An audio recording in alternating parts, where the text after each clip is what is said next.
Good evening.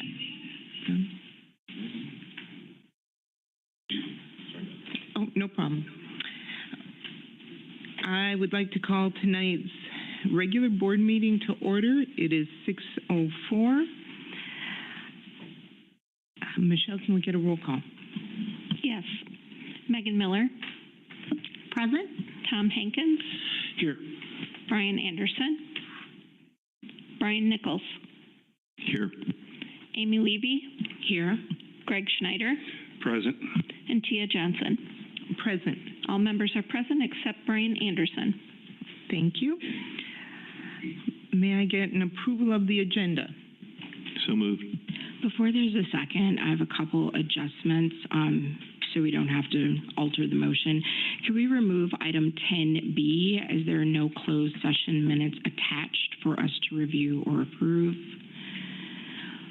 Also, item 8A lists the August Policy Committee meeting for tomorrow at 5:30. The agenda and supporting documentation for this meeting were posted less than 2 hours ago. As committee members, we have the obligation to arrive to all meetings prepared and ready to execute the business of the district, and providing an agenda and supporting documentation less than 26 hours before the start time of the meeting, when we have meetings this evening and some of us have full-time employment, is deeply disrespectful and not conducive to meeting our obligation as board members. So once we finish this, I'll actually move to postpone the August policy meeting to provide committee members a reasonable opportunity to come prepared for the meeting. My final issue is on July 3rd, 2 of the 3 policy committee members voted to move a proposed policy on gender language onto the full board.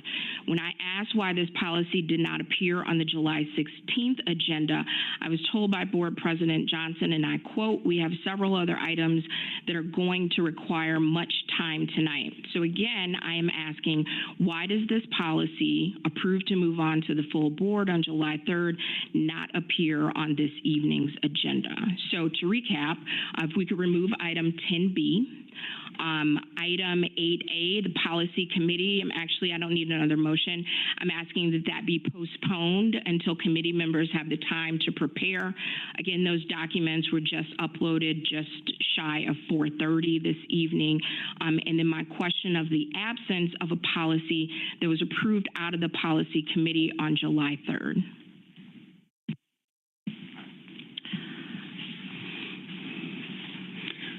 I also have a question again. Why was the meeting reposted again at the last minute? Again, this meeting, there is no reason for, unless there is a deadline that we have to meet, there's no reason for agendas to be continually reposted after they've been posted and again being done at the last minute. Thank you, both of you.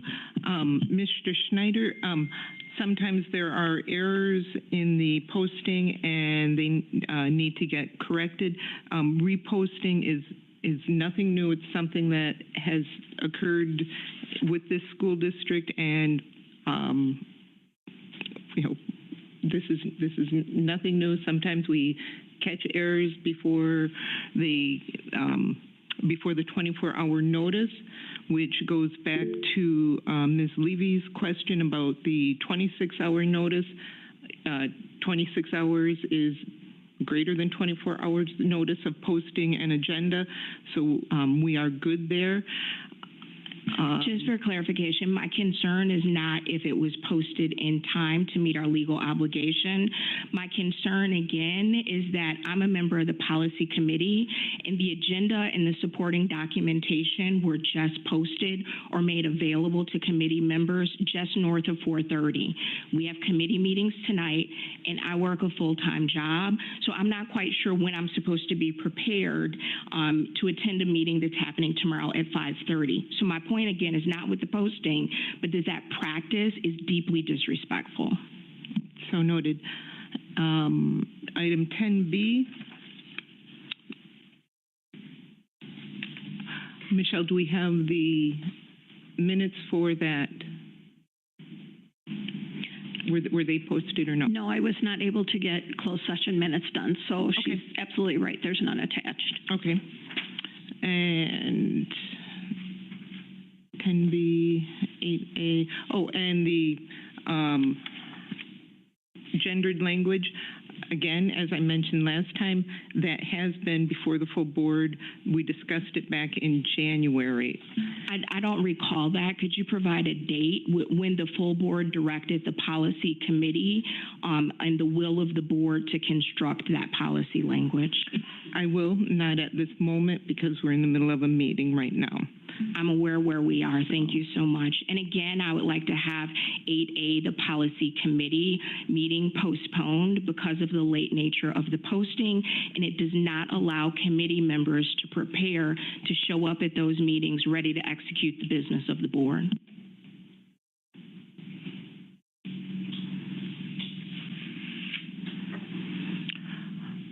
Oh, Brian? Go ahead. Thank you for your concerns, Board Member Levy. I can assure you that it wasn't out of disrespect for you that the agenda did not get there till 4:30 today. I will take full responsibility. I was having a whale of a time, and I emailed you back, by the way, so you can read my email for the clarification. And you know, sometimes things happen. I wish it were a perfect world, but I have yet to find a perfect world, and we're gonna move on with. We're gonna do what we got to do to get it done. No, but my point, and just for clarification. I understand you interrupted me. I wasn't finished. Oh, I thought you were done. So, well, you don't have the floor yet either. That's up to Board President Johnson. So, again, I would have done everything. I've tried everything possible to get the agenda done and to everybody yesterday, and it didn't happen. And I take full responsibility. But it wasn't out of disrespect for you or Mr. Hankins or any other board member. It was simply just wouldn't work. So again, take me out behind the barn, but I'm just being honest. So thank you. Mr. Nichols, do you want to amend your motion to remove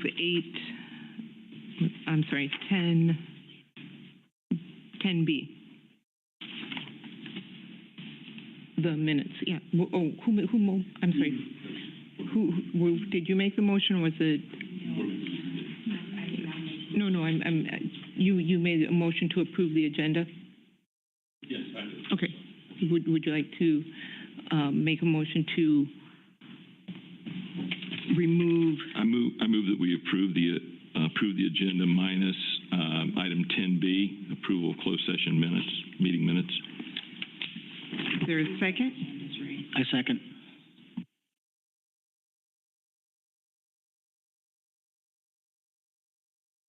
We have a motion to approve the agenda minus 10B, approval of closed session minutes, second by Brian Nichols, seconded by Tom Hankins. All in favor? You need to open the floor for discussion, please. Any discussion? And my hand is raised. I'm just waiting to be acknowledged.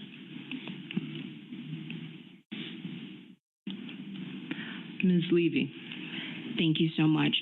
Again, I was not saying that you were being specifically disrespectful to me. The practice, however it came about, of posting an agenda and supporting documentation with barely 26 hours when we have board meetings this evening and some of us have full-time employment, our obligation is to show up prepared. And that late notice on its face is disrespectful. Any other discussion? All in favor?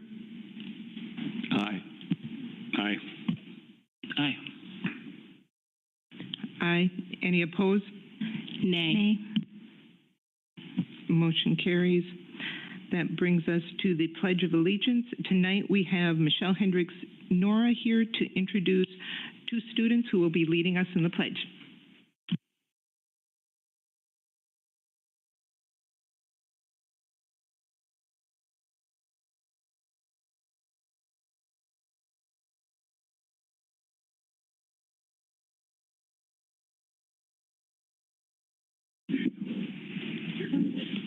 Good evening. I have Kamila Green with me this evening. She's going to do the Pledge of Allegiance. She is a Robertson Kruger, used to be a McNeil Lancer. She participated in summer school this summer. We just finished up last week, and she also was part of our after-school program in summer school. So she's going to lead us in the pledge.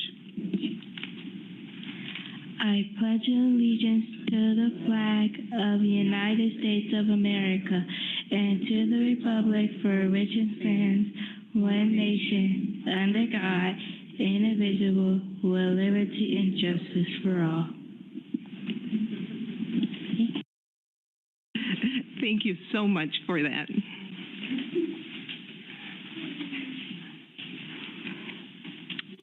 Tonight, for recognitions, we are recognizing Eric Weir, and Greg Schneider will be leading us in this.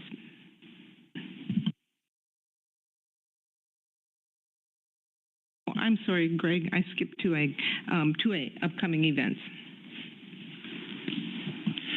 Good evening. I'm here to announce the upcoming events. The board and district are happy to share that coming up this week, August 7th, starting tomorrow, there will be a picnic beginning at 4 p.m. at Aldridge on August 8th. I believe it's 4 to 6, I believe. Commerce is hosting outdoor games at 5 p.m. while Merrill is hosting a house family game night also at 5 p.m. On Saturday, August 10th, the second annual Community Health Fair is being held from 10 a.m. to 1 p.m. at Beloit Memorial High School.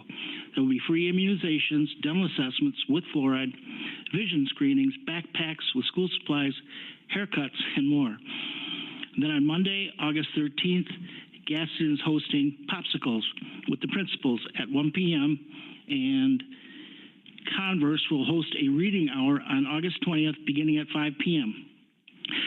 I saved the last but not least for myself that I frequent Casey's a lot, and they've been asking me if I want to round up to help local schools, and so I investigated a little bit, and by all means they do, and they hand out grants to the local schools from the funds that are provided from the local Casey stores in Beloit will go to Beloit area schools, the buildings.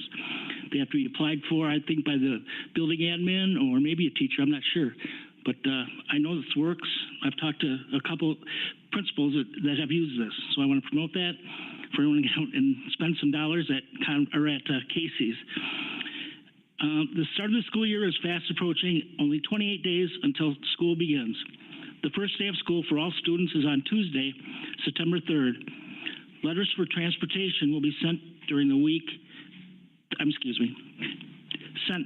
third week in August. Wondering where your students' back-to-go school night is? Elementary schools are Wednesday, August 28th from 5 to 6:30 p.m. Middle schools are Thursday, August 29th from 4:30 to 6:30 p.m. Beloit Memorial and BLA are also on Thursday, August 29th from 5 to 7. Thank you. And this ends the announcements for tonight. Thank you, Mr. Hankins. And that brings us to the recognition of Eric Weir by Greg Schneider.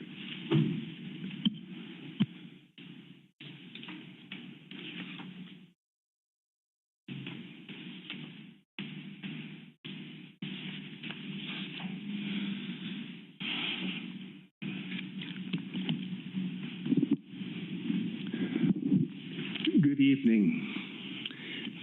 We are immensely proud to recognize Eric Weir, Director of Special Education, for his achievements and contributions to our district and students.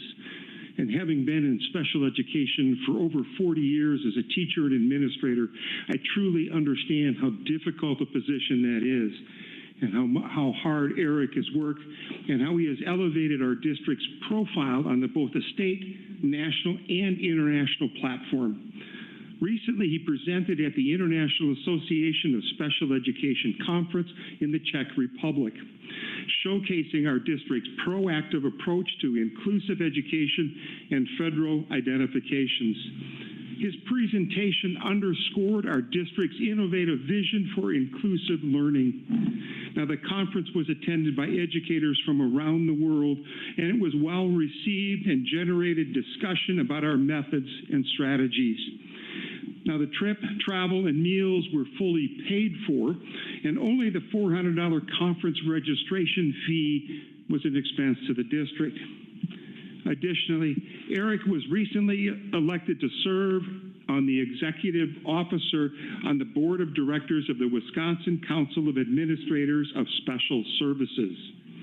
Eric's accomplishments exemplify his unwavering dedication to improving educational outcomes for all students in our district. We thank him and thank you so much for your work and dedication to our students of Beloit. Congratulations.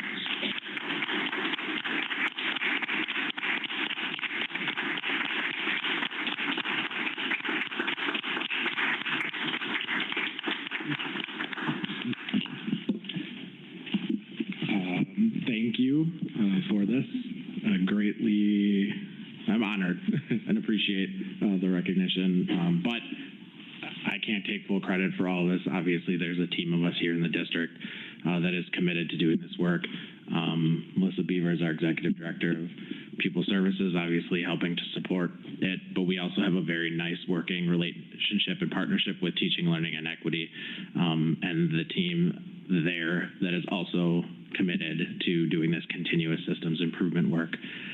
We've done some updates to the board in the past on the work that we've been doing in working to strive to build a vision for inclusive education. We're excited to be able to say that we have a vision that we'll be able to share with the board coming up at the start of this year and with the district as we roll out. And that vision truly encompasses the voice of our administrators, our teachers, and most importantly, our students, which came from conducting a bunch of focus groups with them throughout this last school year. So as we work to tackle these identifications, we're committed to obviously our students and families and having them achieve the greatest amount of success possible in our schools. And I'm thankful to have a partnership like I have, because that doesn't always come in districts that you work in. So glad to have the team, and thank you again.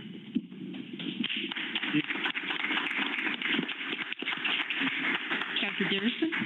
I'd like to say on behalf of the school district administration, of course, Eric, your work is duly noted. Sometimes it goes without saying. I know every once in a while I'll pop over in the office and we'll have our conversations. But again, thank you so much for your dedicated work for the school district of Beloit. I know at times, again, that sometimes it's a thankless opportunity. You all do a whole lot for the students in the school district of Beloit. And so again, I just want to make sure that I put my thanks out to you. And of course, everyone that you work with, I know, but this is your recognition as well. But thank you so much for doing the work that you do for the school district of Beloit. It's very important.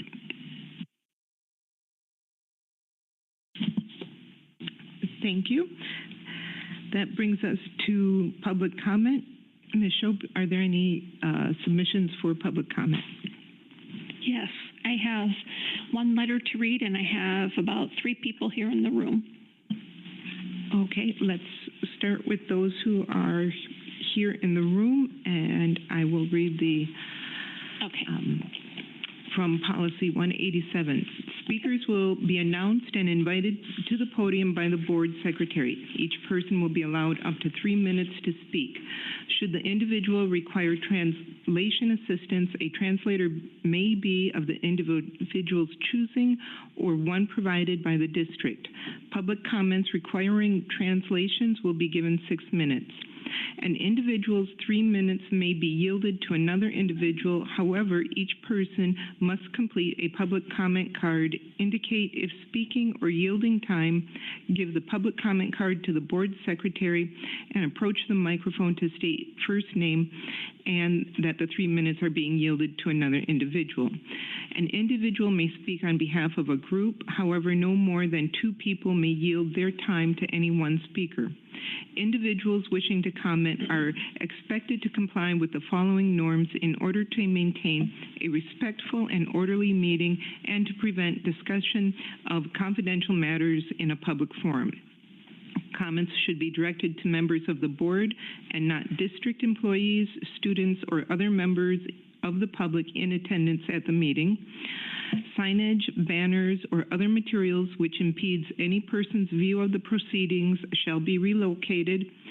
speech that is belligerent, disorderly, disruptive, repetitive, or which exceeds the allowable time permitted for each speaker is prohibited. Concerns or questions that entail the disclosure of identifying information regarding specific students are prohibited. Response from the board, if any, will be limited to clarifying inaccurate information, seeking additional information from the speaker, or acknowledging that the speaker has been understood. The board will not debate with an individual, and the board may not take action on an item raised during public comment that is not on the meeting notice or agenda. The chair will interrupt and rule an individual who violates any of these norms out of order. If ruled out of order by the chair, the individual's opportunity to address the board will end immediately and the microphone will be turned off. Thank you for your participation and courtesy. Ms. Shope, who is our first public speaker? Our first speaker is Sherry, and she's having 3 minutes yielded by Keisha and Eunice.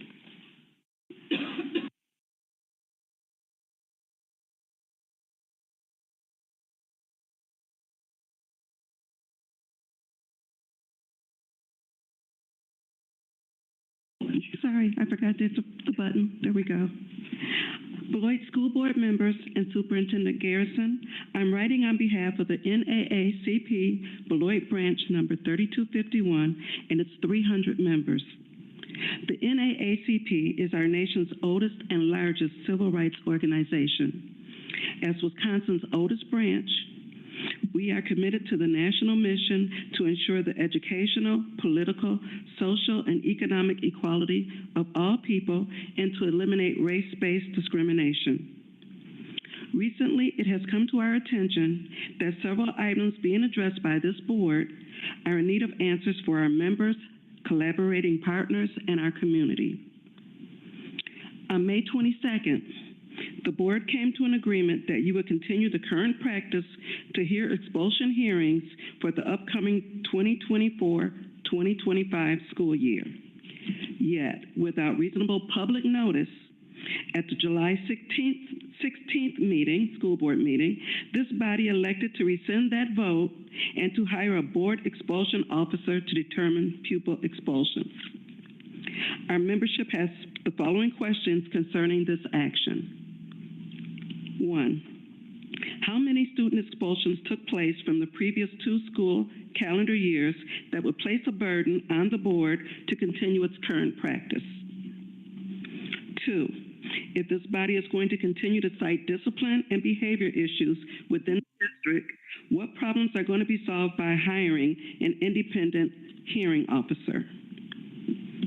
3, citing the inability of the district to pay, this board voted to cancel the 3rd year of the Restorative Justice Program. What is the plan to cover the expenses of a board expulsion officer? What effect would this direct action place on the $4 million that needs to be trimmed from the district's current budget? What funding is being reallocated to fund the board expulsion officer? Our second inquiry is regarding the July 3rd Policy Committee.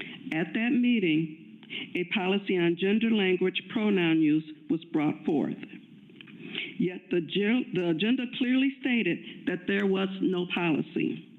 Without public notice or input from school district administration, the committee voted to move the policy to the full board for a discussion. That policy was not brought forth at the July 16th school board meeting, nor is it an item on the August 6th meeting.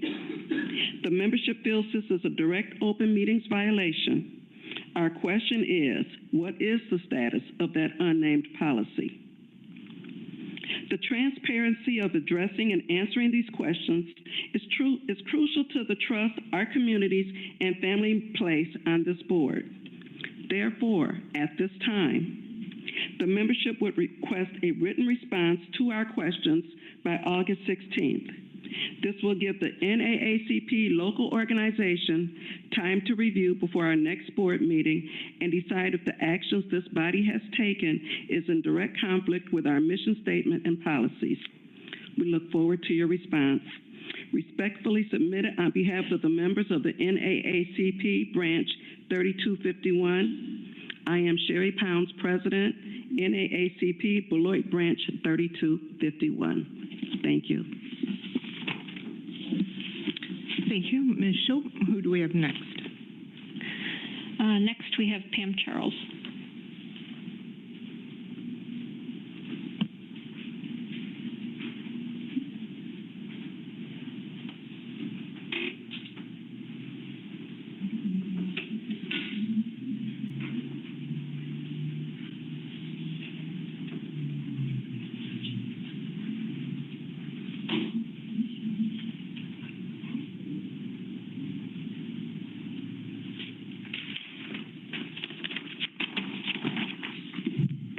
Board. I'm Pam Charles, former board member, and as a board member, I was a stickler for policies and laws, especially those that protect our democracy. The democracy of our local school district elections would mean voting for people with full awareness of what they stand for and the actions they take in board meetings. The way that the board for the past few years has been going into closed session is not a legal manner. Excuse me. And the way that you see it on the agenda tonight would not be legal. It says that you may go, it says may, which is good because you don't have to, but you may go into closed session for personnel recommendations, for considering personnel exhibits or employment exhibits. That's not the case. Nowhere in the state statute will you see that you can consider employment exhibits in closed session. That's why that exhibit is publicly posted for the whole world to see, because it's not closed session. So if you want to go into closed session for an employment exhibit, I've highlighted the way that's supposed to be done properly. The person making the motion to go into closed session has to state the nature of the reason for going into closed session. For instance, I would like to discuss the dismissal of employee at the bottom of the list. Okay, and then you say pursuant to state statute 19.85 1, I think that's D, I'm not positive. But, oh, I'm so sorry, that would be B. So you would say the nature of the business or the nature of the discussion specifically to an individual, and then you would state which exemption would allow you to do that. So I do hope that you can take a look at this document that I gave you, which is a direct quote from the state statutes on how to go into closed session. And know that you don't have to go into closed session to discuss employment recommendations.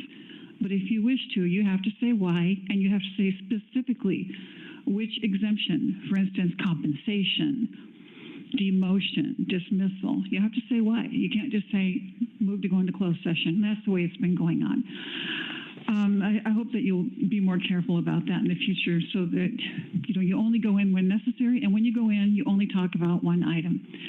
And I really hope that this circus, this pre-meeting circus, will end. This is not right to argue about what's not on the agenda. That's for discussions among board members, discussions with committee members. Please stop the argument that is totally out of order, and the parliamentarian would know that that's out of order. There is no way to add an agenda item when the meeting has started, and you know that you have to have advance notice. So there's no reason to discuss adding something. It's not a complaint session when the agenda is being addressed. It's just approval of the agenda and removal of possible items that should be removed. Nothing more. And it's a really bad way to start a meeting. So thank you. Thank you. Ms. Shope, our next speaker, please. I have no one else in the room. I just have the letter to be read. Please go ahead. The letter is from Wayne, and Tommy has yielded 3 minutes. My name is Wayne. I've lived in Beloit for 25 years, and my children attended Beloit Public Schools. I am a member of Justice Overcoming Borders, NAACP, and Wisconsin Poor People's Campaign. We've heard the board is considering changes to district policy that would erase the diversity of the spectrum of gender experience, among other changes that will harm marginalized children. If so, then I personally, and on behalf of Job, am speaking against that change, as the underlying motivation for supporters of such change is religious in nature, specifically Christian nationalists, primarily white Christian nationalism. Christian nationalism is a nationwide movement that is currently aligning with libertarian ideology in pushing these types of policy and law changes at all levels of American society. Both movements were born out of racism in reaction to Brown versus Board of Education, the Civil Rights and Voting Rights Acts. Early on, leadership recognized that the changes sought would not be winnable based on a racist platform. So a racism rationale was whitewashed from the ideology, and Christian nationalism switched to a focus on family values. As an ideology, they oppose public education in any form, diversity, equity, and inclusion, equal rights amendment, safety net programs, separation of church and state, gender classifications, LGBTQIA+ concerns. They support or believe replacing public education with charter and parochial schools. Jerry Falwell said in 1979 that he hoped to see the day when churches were leading the education of all children. Our laws and societal norms should be based on Christian nationalism values. Congress should declare that America is a Christian nation. To be a good American, you must be a good Christian as they define it. As to organization, they have built a coalition of a variety of like-minded groups across a wide spectrum of American society, financed by dark money.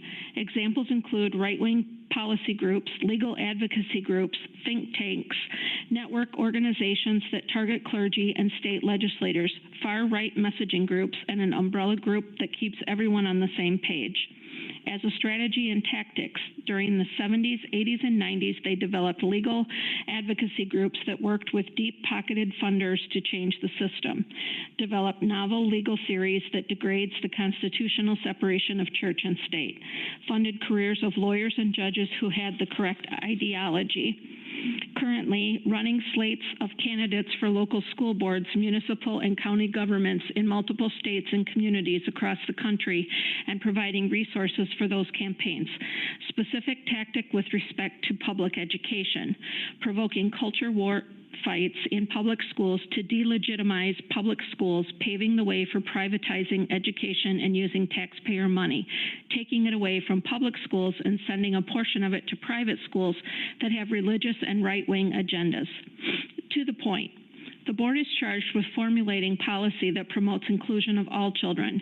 You are crossing the line with respect to the Establishment Clause when utilizing the norms, doctrine, and dogma of a certain cult of Christianity. It results in a backdoor establishment of religion by doing so. I am a member of the Evangelical Lutheran Church in America, which fosters inclusion of women as pastors, welcomes the LGBTQ+ community, and supports the pronoun preferences that current SDB policy covers. Additionally, Justice Overcoming Borders is part of the International Gamaliel Network, a broad coalition of faith communities share the same values. Love and inclusion are a driving force, not hate and exclusion. To change the inclusive gender pronoun of they, them to the student represents exclusionary policy and does not represent the interests of our diverse student population. As board members, you are targeted by well-organized groups of people who subscribe to white Christian nationalism ideology, which is calculated disruption to radicalize, divide, and polarize and take control of local government agencies with the express purpose of gaining control and power. The end justifies any means. They have multiple organizations like FAIR that has cooped language from Dr. King, and their arguments seem justified. However, if you look quote, under the hood, you will discover a nationwide agenda on behalf of white Christian nationalism. For another, Wisconsin Institute for Law and Liberty, who fight against initiatives like Grow Your Own, which seeks to move the district from 95% white teachers to one that is equal to the diversity of the students served. They are against curriculum that would teach a truthful, fair, and balanced history of America. And they craft policies like hiring independent hearing officers to keep the school-to-prison pipeline flowing. We challenge this board to have the courage to resist the challenges presented by Christian nationalism. Finally, kudos to the district for the progress made over the past 3 years. The crafting of working strategic plan involving the community at large and for flying the pride flag. Keep it up. And that's all I have for public comment. Thank you, Ms. Schultz. That brings us to item 5A, legislative update. Ms. Miller. Thank you so much, Board President Johnson. I had my hand raised earlier, but I think you missed it. I just want to, it's okay, no big deal. I just wanted to, although I don't know if he's still in the room, congratulate again Mr. Weir, because, and some context was just provided by that last public comment. It's a radical idea that public education is for every child, and it was only since 1975 that we actually had codified language around serving every child, and it's certainly have been iterations of that legislation. And I'm just really proud of him and our district for being leaders in making sure that we are equitably meeting the needs of every learner. So I just wanted to share that. For the legislative update, there's not very much today. I'll have a comprehensive update ahead of the next board meeting with some updates on legislation, because there actually were just some recent updates to Act 20 that I'd like to share. But for today, we are coming up on a deadline for submitting a resolution for the WASB. I just totally spaced on the word, but the convention in January. And so I would really like it if our fellow board members, if we could collaborate or maybe just submit our own proposals. The time to bring those forward would be for the next meeting. So Board President Johnson, if it's okay, I would really love to have a section on the next agenda for discussion of resolutions. If there's any feedback or disagreement on them, I think we would still be able then to fit that in to the first September meeting, would just by the skin of our teeth make it to the September 15th deadline. So I just think it would be prudent to include that for sure on the next agenda. Some examples, I made some notes of things that we could consider for proposals that other districts have proposed, since we are leaders in policy and part of our job is to be state advocates. Some boards in the past have made proposals around things like opposing voucher school funding, commenting on revenue limits, and making suggestions for funding reform, which certainly, as we're coming into yet another difficult budget discussion, is important for us, I think, to be voices from our unique experience in Beloit and to contribute to the state platform discussion on education funding reform. Could be an example of one. Another one could be, I believe Sun Prairie submitted one a few years ago about standardized testing. So just like maybe thinking about the things that we struggle with that, maybe brought us to run for this office that we care a lot about and would like to see some changes made. And I was hoping that we could have had some kind of a workshop, but if anybody wants any assistance at all in helping to craft a resolution, whether or not I agree with it, I'd be more than happy to sit down with anybody and help with the language. So just an open invitation to my colleagues. The only other comment that I had for the legislative update is Board President Johnson, I just wanted to confirm the date to invite our legislators, and I just wanted to just remind, I didn't lose track of anybody's comments, like Mr. Hankins had some good comments about who to invite, making sure that we're very inclusive and extensive with our list. So I just wanted to throw that back out there, and if we could get a confirmed date, that would be amazing, because I'd love to get that out. Okay. Is there a date range you're thinking of? Yes, I think we've talked about it at a couple of meetings. I'm so sorry, not Board President. Superintendent Garrison, hi. I was just wondering, you had called me with a date and said we were waiting to just confirm that. Do we recall when that was? It was September something? It was in the back end of September. Yeah. I didn't have a specific date. That's okay. We hadn't decided. So I think that would still be like, if I just am able to reach out this week, I think end of September would be just enough notice. Do we want to? I don't want it to interfere necessarily with the board meeting. We could do one like earlier, prior to a board meeting. If we need to do another, I don't know, like if we have another like a training thing coming down the pike that we could pair up, but I'm cool with either that third Tuesday or the fourth. That sounds good to me. And then, Ms. Shope, can you do a doodle poll to find out the board members' availability? Thank you. And yeah, and certainly no intention to be disrespectful to anybody's availability. It also is going to depend on the legislators' availability too. So I apologize in advance if anybody, if that's a frustrating date. Is everybody cool if I shoot for the 24th, or would you like me to inquire about both the 17th and the 24th? I'm just thinking the more notice, the better, but I don't have a strong opinion.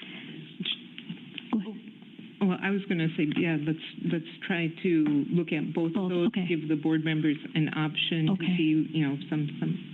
I don't know what people do in their time off, so let's be respectful. You know. Fair point. Nope, sounds good. All right, Dr. Garrison, is that cool? And I'll put out some feelers with folks. Yeah. So I was also thinking maybe we may want to run into October as well.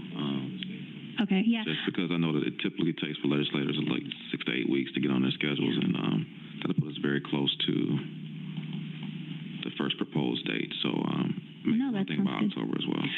I'll take a look at early October as well, and I think that just final thoughts on the matter. I mean, a really big deal for Beloit right now is obviously our budget situation, and considering that Wisconsin public schools have been systematically defunded since the 2008-2009 school year, indexed to inflation to the tune of over $3,500 per pupil, I think it's important for our legislators and even our local lawmakers just to be very well versed and aware of the unique budget situation that we face in Beloit, given the additional circumstances that we have that are draining our budget as well. So, thanks. Thank you, Ms. Miller.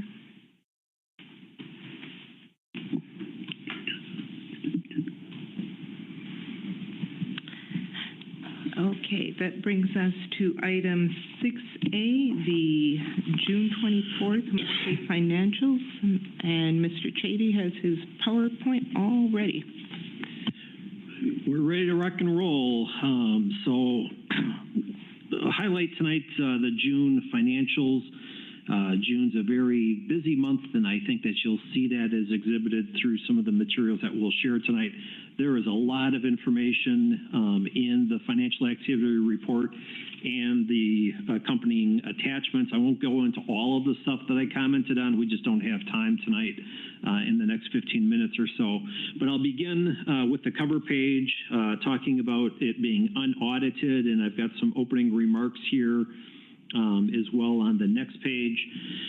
You know, the readers, the users of this information really need to take note that the following information is unaudited at this point in time and is subject to change and will change. While we have most of the significant accounting activity accounted for in the 23-24 school year, we're also aware of some outstanding invoices yet that are still forthcoming. We anticipate those invoices coming in, honestly, within the next couple of weeks. So we've done our best to kind of book an estimated value that we think is appropriate given the circumstances, and we'll adjust that.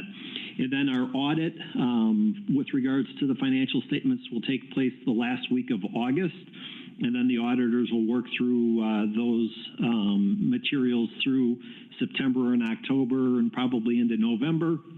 The audited financial statements are due to the Wisconsin Department of Public Instruction in December. So just to kind of set that stage for everybody. Jump ahead, and we're going to talk a little bit about the monthly summary report that's presented here. You can see the revenues and expenses that come in during the month of June. Quite a lot of activity with revenues of over $48 million coming in June alone, and expenses of almost $46 million, again, in June alone. So a lot of activity, and we'll talk a little bit more about that in just a little bit. When looking at our revenues and our expenses, the good news is in the month of June, revenues outpaced expenses by almost $2.3 million. So that's actually beneficial to the district. With regards to all that activity, I've got some pertinent notes that carry on here on this page and then onto the next page as well. And I just want to highlight some of those for us. Point number one, nearly 40% of the district's total all fund revenues are accounted for in the month of June. Again, $48+ million represents almost 40% of the entire district budget, all funds, not just Fund 10. That's substantial. That's a lot of activity. Point number two, not all of those revenues come in the form of cash. So while we account for $48 million in revenues, it's not all cash coming into the district. Some of it is accounts receivables as well. And I did share through a separate correspondence to the board, can't remember if that was this morning, early this afternoon, our accounts payable as of June 30th was just under $4.75 million, $4.7 million in accounts receivable at the end of June. So point number three, while special education records $9,650,345 in revenues, that's really the result of an interfund transfer from Fund 10, the general fund. So essentially that's the subsidy that's necessary from Fund 10 to make Fund 27 operational in order to provide those services to students with IEPs. Point number four, much like the revenues, June is also an expenditure-heavy month. Again, 45.7, almost $45.8 million in expenses get booked in the month of June. That, too, is over 36% of the district's total all funds expenditures being booked in that single month. So keeping in mind 40% of the revenues occur in June, 36% plus of our expenses occur in June. That's a lot of activity. Point number five, payroll-related expenses, salaries, and benefits for those school year employees, teachers, paras, et cetera, that get paid over the course of the year. So their payrolls in the months of July and August are also processed in the latter part of June and then backdated for the 23-24 school year as an expense. However, the cash for those payrolls doesn't actually go out of our checking account until the July and August payroll dates. So again, contributing to the amount of activity that's out there that takes place. Number six, we've talked a lot about this over the last couple of weeks. Self-insurance benefit costs require an entry that's used to capture the anticipated or the expected costs incurred but not yet reported. Those are for claims that are incurred by insureds in the latter part of the fiscal year where the associated billing and the insurance coverages have yet to be processed by the medical provider system and or our third-party administrator. That was a substantial entry that was made. To be very honest with you, when I look at that entry this year and in comparisons to prior years, I want to go back and look at that entry again. Stephanie and I looked at it once. We thought it was right. We processed it. Doesn't mean that we didn't miss something, though. So we'll go back and look at that entry yet again and perhaps even share it with our auditors to affirm that, yeah, we got it right the first time.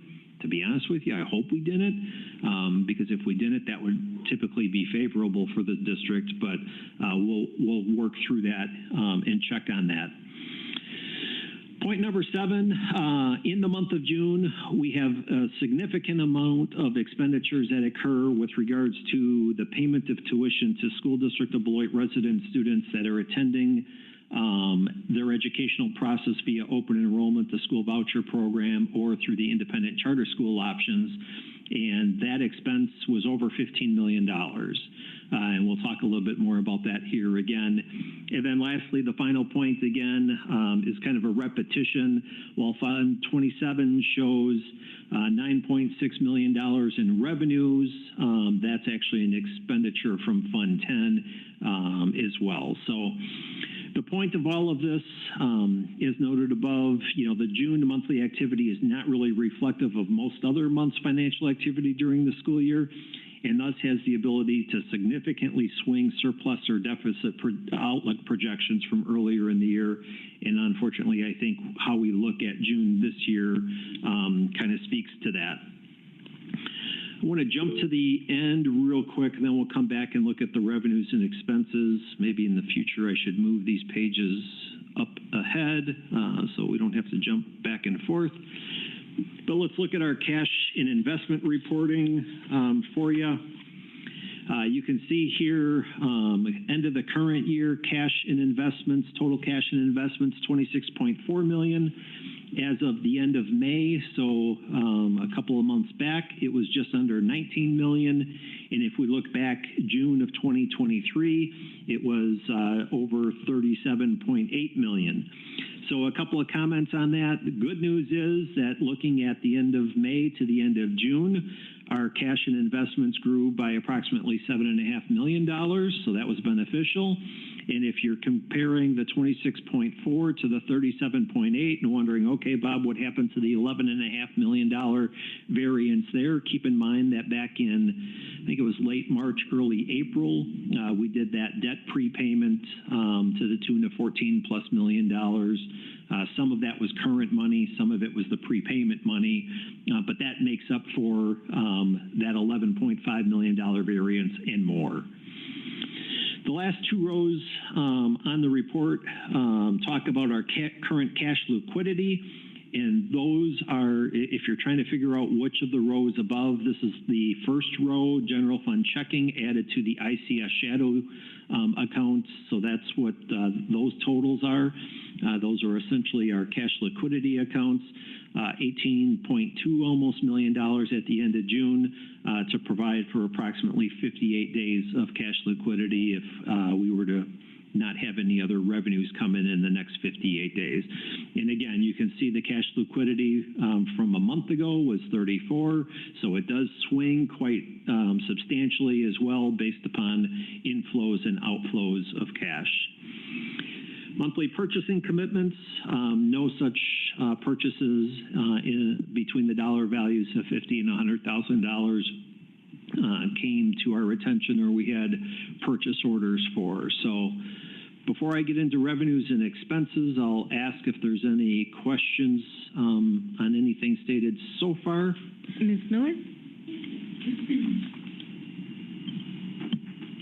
Thank you so much. I just want to make sure I heard the numbers correctly. So of our total budget, what I heard so far is we are spending approximately $10 million to make up from the shortfall of what the state does not provide to the district to fully fund special education. Is that correct?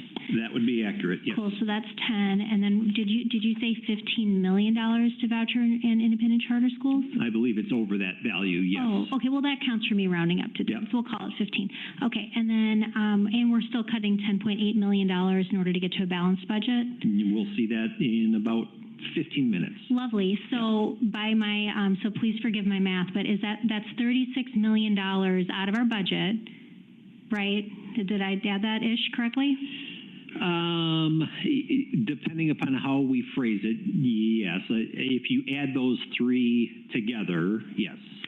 So we are spending $36 million of our local taxpayer dollars to statewide vouchers and independent charter, which are both completely out of our hands because those are state judiciary and legislative decisions, right?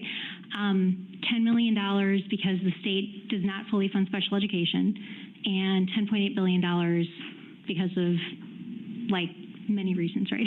Right. A number of things. Okay, so of things that we can control, like in that $36-ish million figure, that's not like a whole lot in that number that the district can control, but that's a really significant chunk of our budget. And the reason I point that out is because while I had the privilege of knocking doors with some of my colleagues on the board last week and other conversations that I've had with community members, people feel very strongly that we can solve our budget issues unilaterally or singularly by making certain types of cuts or managing our funds differently. But what percentage-ish of our budget is $36 million? Our total operating budget. 114-ish? Let me just jump in real quick. Yeah.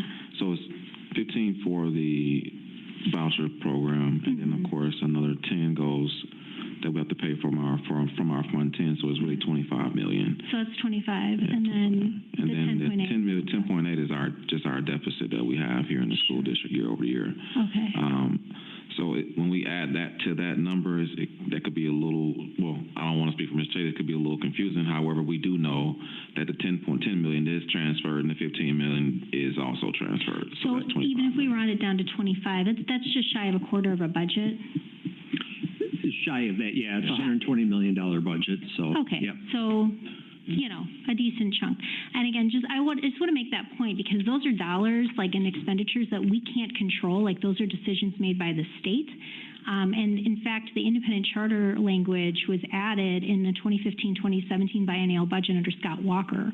And so just like it was recently added, I mean, that's something that people need to think about when they go to the polls and who they're voting for, because those are our local dollars that are out of our hands and away from directly servicing our children here in the district. But thank you so much for clarifying. You're welcome. Any other questions before we move on? Mr. Hankins? Yeah, just a point of clarity.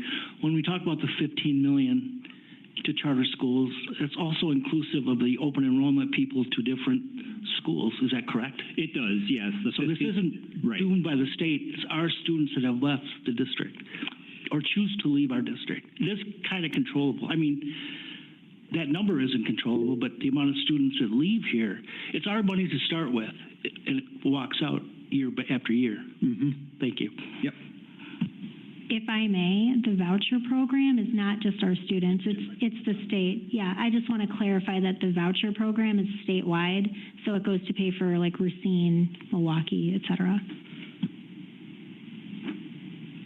I do believe it was stated somewhere like 6 to 7 million was open enrollment. We'll see the open enrollment revenues and expenses here momentarily. Thank you. All right. Hearing nothing else, I think perhaps we can move on.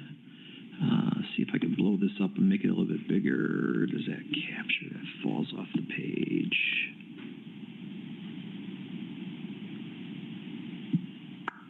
All right, we'll work with that. So we want to talk a little bit about our revenues and expenses tonight. And again, much more information is provided in the monthly financial activity report, but I'll do my best to focus on the big picture here. And I'm going to scroll down, just start at the very end of the general fund, Fund 10. You can see in the June 23-24 monthly activity, we've got $34 million plus received in the month of June. And you can compare that over a couple of columns to the right. It was over 36.7 million in June of 23, so down 2.6 million or so, but more importantly, perhaps we can look at the fiscal year-to-date activity. So over the course of the 23-24 school year, $96.4 million in revenue coming into Fund 10 as compared to 95.6, almost $95.7 million in revenue in the prior year. So our revenue year-to-year comparison is up almost $740,000. So that I think perhaps is something to note and to celebrate. We're going to jump back up to the top of page 1, talking about property taxes, source 211 here. We received $3.4 million in property tax, the remaining balance of our property tax. I use the word received lightly, though, and loosely, because we actually didn't get the money. It's actually booked as an accounts receivable. Those will be payments that are due to the county here in the month of July, and in the month of July were due last month, now that I think about it. And those payments will be processed by the county and paid to the respective municipalities mid-August here. So we'll be seeing those funds come in probably within the next 2 weeks. Continuing down the page, source 341, general tuition open enrollment. So this is tuition incoming to the school district of Beloit from students that reside in other public school districts, and yet they choose to attend here at the school district of Beloit. $993,718 incoming. Let's see. Yeah, I think we can leave it at that. You could see that that's a little bit higher than what was budgeted, though it's also a little bit less than what the actual amount was last year. again, a factor of how many students actually open enrolled into the district and for how long they were here. We're going to skip over the $207,000, just trying to use a $500,000 cut for verbal comments tonight. Equalization aid, state equalization aid 621 is the source number there. You could see $21.3 million received in the month there. 100% of our budget amount, and you can also look at comparisons to the prior year where we trail a little bit because our aid fell off last year. While we received $21.3 million, we didn't get the cash, all right? So we don't get all of that in cash. A lot of that $15+ million that goes out to other public school districts, that goes out to the independent charter schools, into the voucher programs. Some of that cash is used to make those payments as well. So while we record $21.3 million in revenue, we don't see the $21+ million hit the bank account and then go out because the state assists us with processing those expenditures. Achievement gap reduction, source 630. I'm sorry, one other comment about state equalization aid, and I think this is important to note, and this will kind of be repetitive a couple of times today. That $21 million that we received, that final payment for state equalization aid, comes to us the third week of June at the end of the school year, after all the students are gone, after the majority of our expenses have been paid. We finally get that balance amount of money from the state. So essentially the school district is cash flowing the whole school year almost, and then we get this final aid payment from the state that helps to close that gap a little bit. Along those lines, then, when we look at the achievement gap reduction aid, source 650, this $890,000, that too comes to us at the same point in time, that third week of June, after the school year is closed, after we've paid our teachers, et cetera. We're finally kind of made whole from the state. So just points on that. Couple lines down, source 730, the federal special project aid, almost $5.1 million in revenues booked in the month there.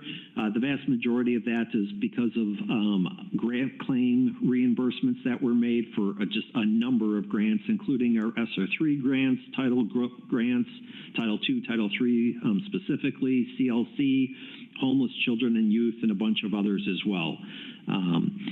Likewise, the next row down, ESEA Title I grant, $847,000 booked in the month of June related to the grant final year-end grant claim for our Title I funds. I know that the 606 is over the $500,000. That's related to Medicaid cost recovery reimbursements.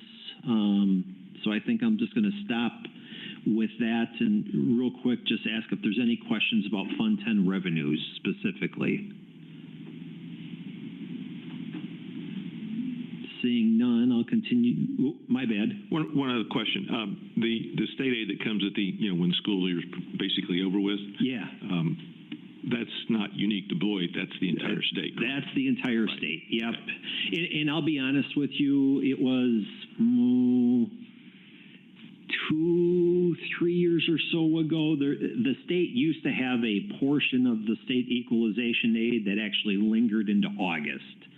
And I think it was in the last biennial process, maybe the one prior to that. So it might, within the last 2 to 4 years, they adjusted that so that the final payment was made in the month of June, and there wasn't that accounts receivable that lingered. Yeah. Thank you, Mr. Cheney. You're welcome. Any other questions? All right, we'll jump down to Fund 27 and talk here real quick. Source 110 is the general operating transfer in. So this is an activity that occurs in June. Traditionally, $9.6 million coming into Fund 10, or I'm sorry, into Fund 27, the Special Education Fund. That amount will show up as an expense in Fund 10 when we look at the expenses here momentarily. You can see that that was a little bit higher than the amount that was budgeted for this year. and about $1.2 million higher than the amount that was necessary last year. So just to point that out. Again, one of those large payments that we received the latter part of June is our final special education state aid payment, source 611, about $1.2 million coming in there. We'll see if that helps with the feedback. And then the last couple down here, source 730, the federal special project aid, again related to grant claims for our flow-through in preschool, nearly $1.5 million booked. Those are actually still receivables, and hope we'll see that paid to us typically here in the month of August. Sometimes that lingers into the midpoint of September as well. So total revenues in Fund 27 Special Ed, $12.5 million. And you can see comparison purposes, it was $10.6 million last year. Overall this year, 16.5, almost 16.6, as compared to 15.3 the prior year. High level, apologies for that. Just trying to make sure we get through any questions on any of that.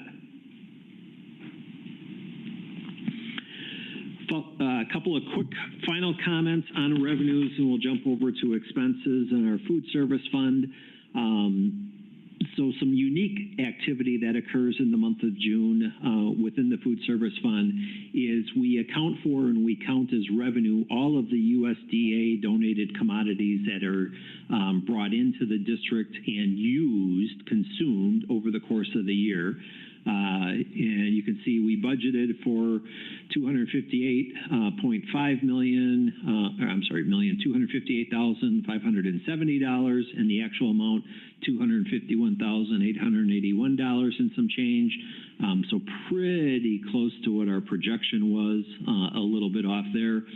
And then source 717, the federal food service aid, that $990,000 there accounts for the student purchases of breakfast or lunches that occurred the closing months of the school year.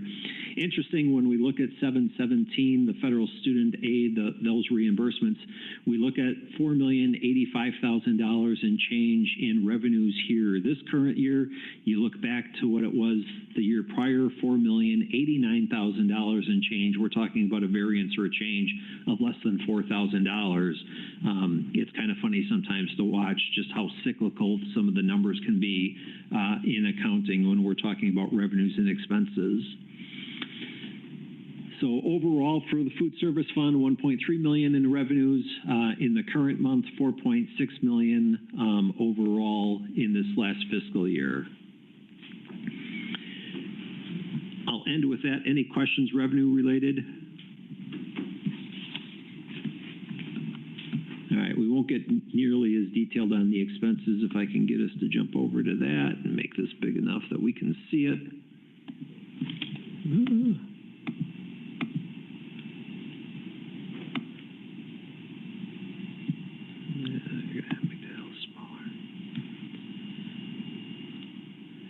All right, lots of detail on the expenditure pages. Typically, we just talk about the summaries of them all, and we'll start by looking at salaries. So all the various line item salaries are on page 1 of the expenditure report. The total just happens to flow over onto page 2. And hopefully you can see or follow along here, monthly expenditures for salaries in the general fund, just under $7.2 million, $7,189,000 and some change. You can see last year, same point in time, $6,951,000 and change. So some modest growth, a couple of $100,000, but you got to keep in mind that all staff also received that 4.07% wage or salary increase last year, which would have helped contribute to that. So when you're looking at month-to-month growth, you got to keep that in mind. When we look at fiscal year to date, at the end of June in the current year, under $35.5 million in salaries and wages paid, and over on the right-hand side of the page, looking at June of 23, nearly $38 million in salary and wages paid. So our salary expenses within the general fund are down approximately $2.5 million from point to point. Looking at employee benefits, $5.3 million booked in the month of June. If we look over to what it was in June of 23, you could see it being $1.7 million. That immediately causes, or should cause, people to ask the question, why the huge discrepancy? And again, if we go up and look specifically, okay, am I still on? Okay. Anyway, if we go up and look specifically at line 242, the health insurance, you can see $4,146,000 booked here in June of 24 as compared to $710,000 booked in June of 23. So again, a pretty significant discrepancy or difference there. Stephanie and I looked at those numbers prior to her booking them to make sure that they were accurate. They looked right to us at the time, though it causes me to question it again, right? Stephanie's on vacation today, back tomorrow. So hopefully later today, later this week, she and I will review that entry again to make sure that we're good. Continuing down, we'll talk about purchase services, $18.3 million booked in the month of June here as compared to $17.1 million last year. And specifically, let's go up a couple of rows. There's this row 382, payment to Wisconsin school districts. That has expenses of $7,547,000. You can look over, that was $7.2 million last year, so growth of almost about $300,000. That is for our school district of Beloit resident students that are attending via open enrollment in another public education setting, public school setting within the state of Wisconsin. Now, you may look at that and think, well, you got almost $300,000 in additional dollars there. That must mean that you have more kids going out this year than you had last year, which isn't necessarily true. Open enrollment out has been relatively stable. However, the state did increase the value of the tuition that's paid or transited between districts. So that increase in tuition expense from year to year really drives that increase more so than the number of students actually departing the district. But to the point earlier, we bring in approximately $1 million or less than $1 million for students open enrolling into the school district of Beloit, and we pay out $7.6 million outgoing for students that are departing the district. So we're net on the losing side by over 6.6, probably close to $6.7 million. Not good. A couple of rows above that is the payments to, below that, payments to the state, object 387, $7.6 million here as well as compared to $5.6 million last year. So almost a $2 million increase, which causes people again to wonder why. So these are payments that are primarily the result of school district of Beloit students that are attending a local independent charter school option. The Lincoln Academy's up the road. Not to say that they get the lion's share of the money. It doesn't mean they get all of it. But if we really look at what's driving that expense increase there, if I do recall correctly, the Lincoln Academy last year increased or added 2 additional grade levels to their programming. So those 2 grade levels likely contribute to additional students, and those additional students increase the tuition expense, and it kind of nets out accordingly. The state also increased the tuition amounts, which is different than the open enrollment amount going to the independent charter school, which also then boosts that expense that goes accordingly. Not going to talk about the non-capital objects under 500,000, capital objects as well. Jump down. General fund transfers, again, this $9.6 million that exits the expenses in Fund 10, the general fund, and then shows up as revenues in Fund 27. So total expenditures in our general fund, just under $41 million. more than it was last year. Last year at the same point in time, it was $35.3 million. And again, there's about $4 million worth of that health insurance IBNR incurred but not yet reported entry that certainly is providing the swing there. More importantly, if we look at our year-to-date actuals, $97.6 million here in June of 24, as compared to $98.2 million in expenses in June of 23. So good news that our expenses are actually less this year than they were last year in the general fund. Quick pause and any questions on general fund expenditures. Good deal. Mr. Shady? Yep. I just had a question going back to insurance. Yeah. Either last meeting or the meeting before, we talked about insurance kind of in depth a little bit. Yep. And it was kind of in the conversation that we were going to, you thought it was our best interest to reach into the $2.5 million because there might be some things on the horizon with insurance. So I just want to equate that with that conversation with what you're saying that you want to check with Stephanie on to make sure you're okay, or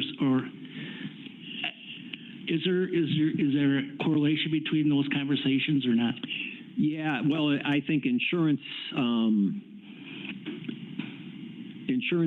our district insurances, both our employee benefits insurances and our property casualty workers' compensation insurances are large values. We made every effort, we make every effort every year to try to minimize those impacts to the best of our abilities. It was a hard pill to swallow this year. However, I think we're talking a lot about that health insurance, that large entry that takes place in the month of June, and how that entry in and of itself has the ability to really swing what our outlook is from, do we end the year in a surplus or end the year in a deficit position? And we're kind of seeing that by the numbers that we're looking at currently.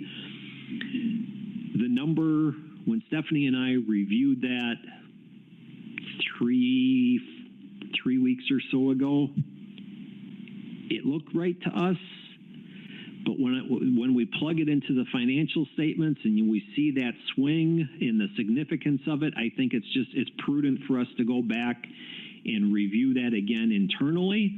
And to be very honest with you, perhaps ask our auditors to review that as well, just to make sure that, yeah, we got it right, or did we miss a calculation or something? Yeah. Thank you. Yep. I have my hand raised, just waiting to be acknowledged. Ms. Levy? Thank you so much. Mr. Shady, are discussions happening on whether or not it may be prudent for us to move away from being self-insured and follow a more traditional model of having a provider insurance? Without question, I think that conversation is going to occur in the coming months. There are certainly pros and cons to both being self-insured or fully insured. I think generally practitioners would tell you we're better off being self-insured and kind of covering some of that risk ourselves, because if the risk doesn't happen, we don't pay those premiums. Whereas if you're fully insured, and fully insured plans are going to adjust the premium rates that people pay, so that way they can make sure that they have the resources to pay out if necessary as well. But great question, and without question, I think I kind of foresee the ad hoc committee getting into that a little bit as well. And then just as a follow-up, is the idea on the table, or have there been discussions about potentially partnering with other Rock County school districts and looking at insurance options more as a collective, or has that been considered? To my knowledge, it's not been considered locally. Other Rock County districts would have to be willing to partner. I, in my career, have worked in a district that was part of a cooperative in Waukesha County. That cooperative has since disbanded because it ended up not being beneficial to all the member districts that were participating in it. But there are health insurance cooperatives out there that we can look at.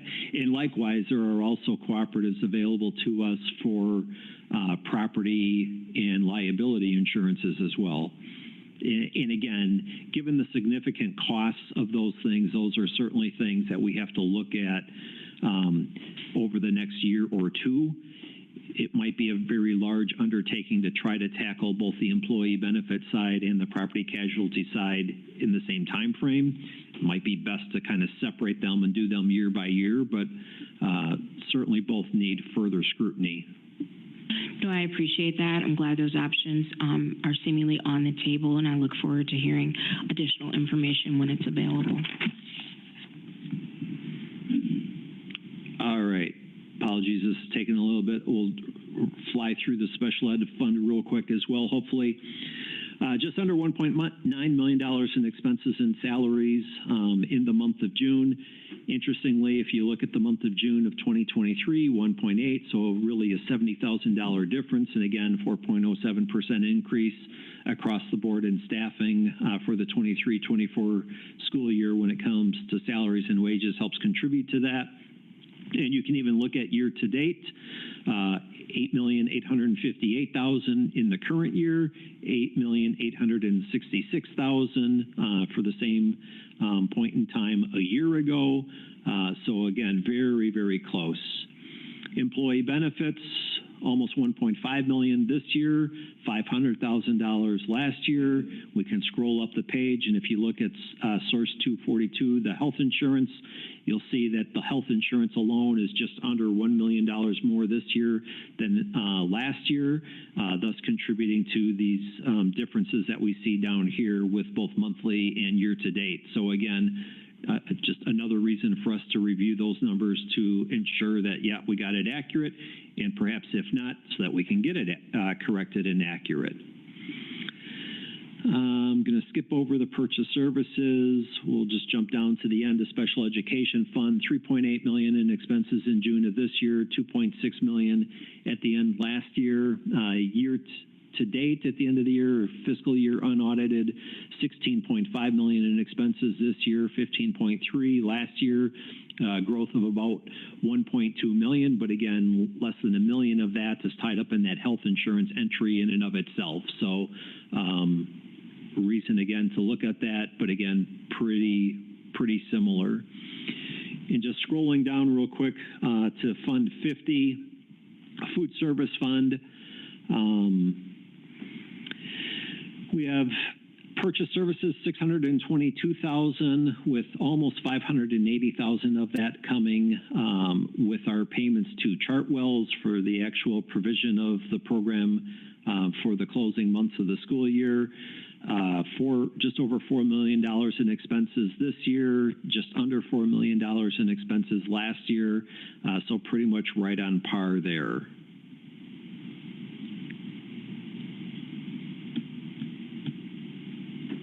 And scroll to the end again, almost $46 million, $45.8 million in expenses. About 36% of our expenditure activity for the whole school year takes place or gets booked in the month of June alone. So sorry for the timing of all of that, but there's a lot of activity that occurs in the month of June. And that activity has tremendous ability, just given the dollar values that we're dealing with, to cause substantial swings in outlooks. So any questions on anything overall? Go ahead, Ms. Miller. Just a quick clarifying question. To Board Member Levy's point, is it like legal? Like I've read about how in other states there's such thing as like municipal co-ops for health insurance and things like that. Is that allowed legally in Wisconsin? And if so, would it be possible to enter into an arrangement with like the city of Beloit to share and reduce cost overall? It is possible. That's a doable thing.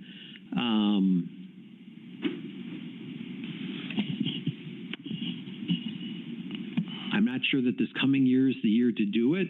Sure, Because, I don't know much about it, or Yeah. if it would be feasible. I mean, if it's never been explored, I mean, I would just like, if there's a way to look and see if in the future that's a cost savings, right. that might be prudent. Yeah, so purchasing cooperatives like that for health insurance are great if you have significant claims where your claims exceeds your premiums, and unfortunately that's where we find ourselves, right? So that would be great for the school district of Beloit. However, that does not become so good for the other cooperative institutions that are part of that, because then they're also helping to cover our losses. So probably the opportune time to enter in such a cooperative is when we have 2 or 3 years of running where our claims experience is less than what we had anticipated. Yeah. Any other questions for Mr. Chady? Can I get a motion to accept and approve the 2024 June monthly financials as presented? So moved. Second? Motion approved, or motion by Brian Nichols, seconded by Megan Miller. Any discussion? Hearing none. All in favor? Aye. Aye. Aye. Aye. Any opposed? Thank you, Mr. Chady. That brings us to the 2024 preliminary budget review. I'll start. So thank you, Board President Johnson, for this space that we're about to venture into. The preliminary budget, we've had some conversations about, of course, dating back probably earlier than July. We've been talking about our budget and some of our budgetary conversations here in the school district. I know that this conversation does give a lot of people pause as it pertains to, kind of where we are as a district and where we want to be. My goal has always been to, of course, bring us a stabilized budget. That's just been what it is since I've walked into this room with my administrative team. I think it's very important to note that that's a desire for our entire community as well. I know that a lot has went into this conversation over the course of this past year.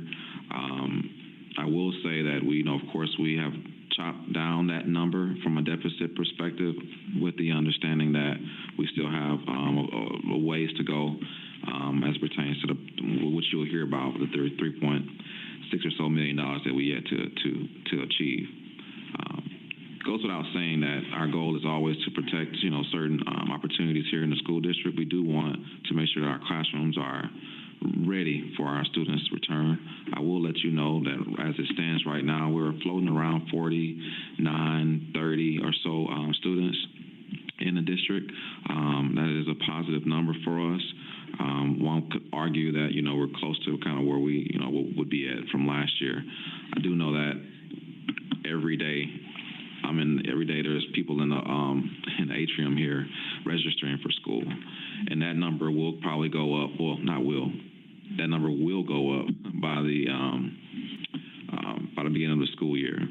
It's very important to note that we are, of course, in that conversation of maintaining our enrollment, and that's how we look at a lot of our classroom needs and overall district needs.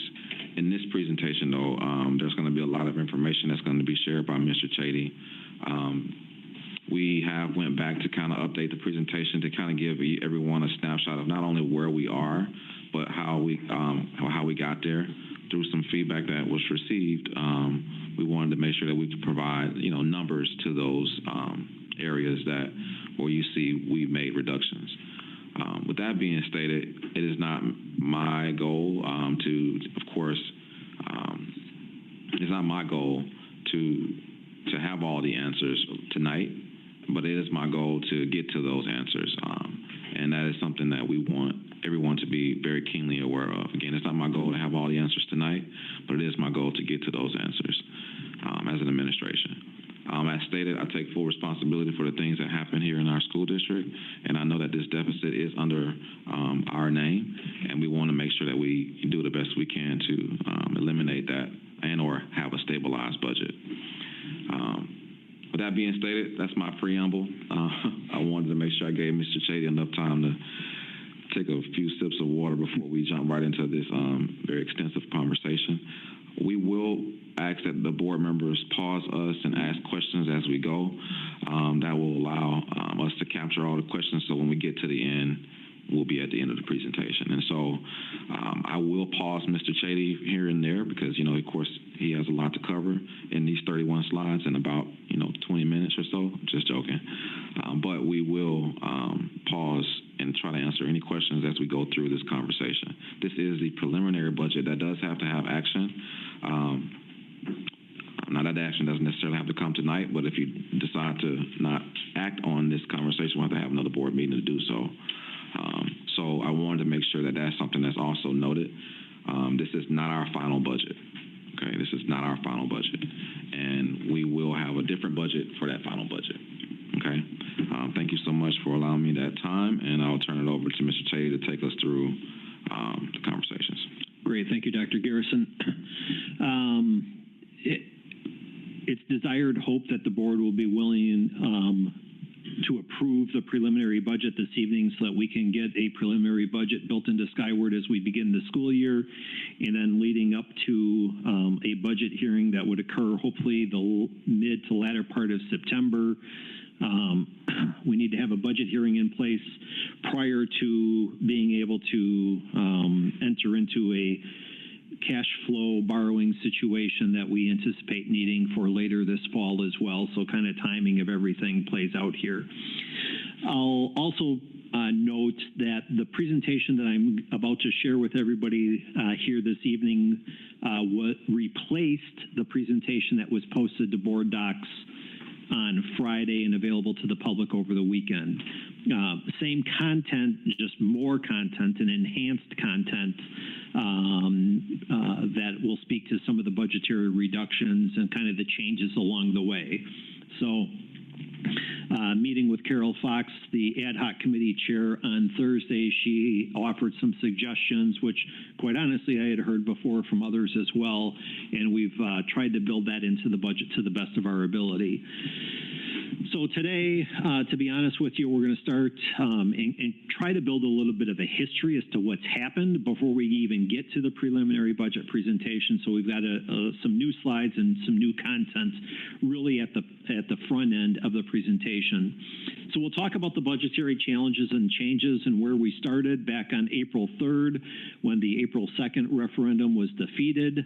We essentially began with a $10,878,700 projected budget deficit as compared to where we are today. As of this presentation today, our budget deficit's about $3.7 million.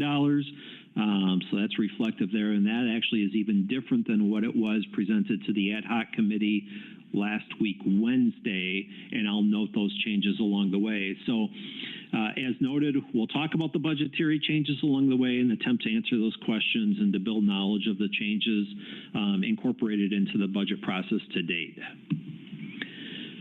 So I want to go way back to the April 2nd, 2024 referendum slide because this is where that $10,878,700 budget deficit for the 24-25 school year came into play.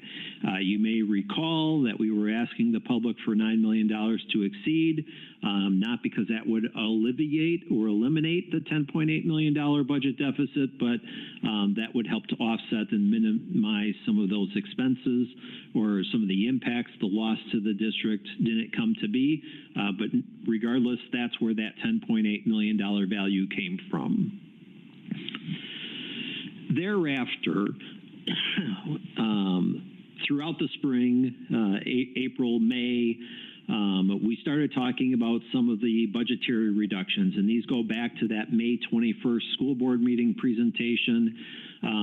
Same slides that the board saw last month during the committee meeting and the school board meeting. However, I have populated now the actual expenditure reductions attributed to each of those line items as well. So you can see the reduction of the administrative staff, that 4 FTE provides a savings of almost $529,000. The reduction in the secretarial support, those 2 positions, a savings of over $137,000. And down the line, there's the 20 vacant professional educator positions. Those positions were vacant during the 23-24 school year. However, they were budgeted for, and that budgeted value was $1,672,000. So again, that's not 20 people that are losing a job. It's 20 positions that are being eliminated because they were vacant the entirety of the 23-24 school year. And so on down the line. You can see here the other item that I would point out is that the last 4 bulleted items there are specific to COLAC itself. Perhaps the dollar value doesn't equate out to what people are expecting there, and perhaps there's more to come. But just to point out that those 4 positions are COLAC positions. And then we continued on with staff compensation and benefits, slide 2, which really focused more on the health insurance side of the house. Here, we are proposing to increase the employee contribution of their health insurance premium from 2% to 4%, and that will be a cost shift of $257,000. That is a reduction in the school district's expenses. However, that does come out of employee paychecks to help cover those costs. So important to point that out. And then the adjustments in the HSA contribution schedule. This was kind of a hard one to estimate.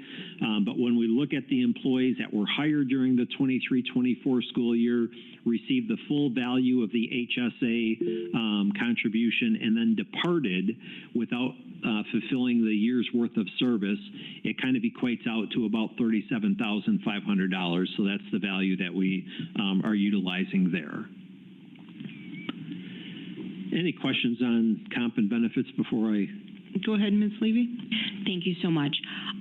With respect to the HSA contribution schedule, would it be a win-win? And by win-win, I say, district and teaching staff, or actually all employees, and I get your point about us paying it up front, and then if people leave, if we do contractual clauses that if you leave, then you have to pay this back. That way, if anyone benefits from getting that money up front, I'm not sure what those specific benefits would be, they have that option, and then we aren't left out of money if someone departs before expected. Yeah, totally support that idea. Right there with you. However, contractually, federal regulations prohibit us from enacting such a provision. Could you, and I understand you're moving efficiently through the presentation, which I appreciate. Yeah. But can you explain that a bit more, why we couldn't have that clause that if they left early, that as a part of that is a penalty to repay? Federal regulations don't allow us to put such a clause in place. They say that if an employee is eligible for health insurance and you offer an HSA, the employer can determine what the distribution schedule is on that, but can't say, hey, we're going to give you $1,000, and if you leave after 3 months, you got to give us $750 of that back. Okay, so last question. Do we have the legal flexibility to be creative with that? Because there is a clause, correct me if I'm wrong, Dr. Garrison, where if an employee leaves after they sign their contract, before the contract is completed, that there could be a repayment or some type of financial penalty assessed. Right. Are we able to increase that amount to cover this, or is that... Sure. And if it's going to take, too much time, feel free to answer that offline. Thank you. My good friend, Dr. DDL Medeiros here. Good evening. I just wanted to reply to that. HSAs are governed under IRS oversight, and when you contribute a certain amount to an HSA and it goes to that bank account, oftentimes it is taken into consideration as spouse and both spouses' total contribution max.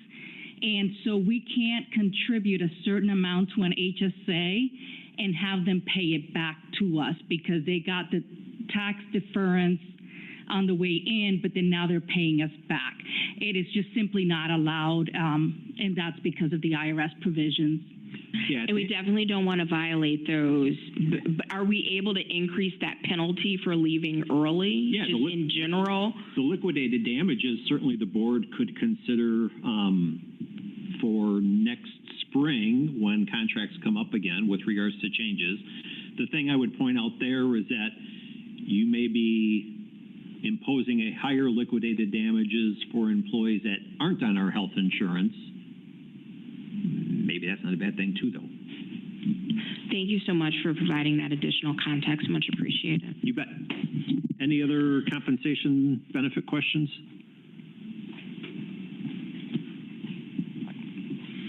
All right. We'll continue on and talk about our district facilities.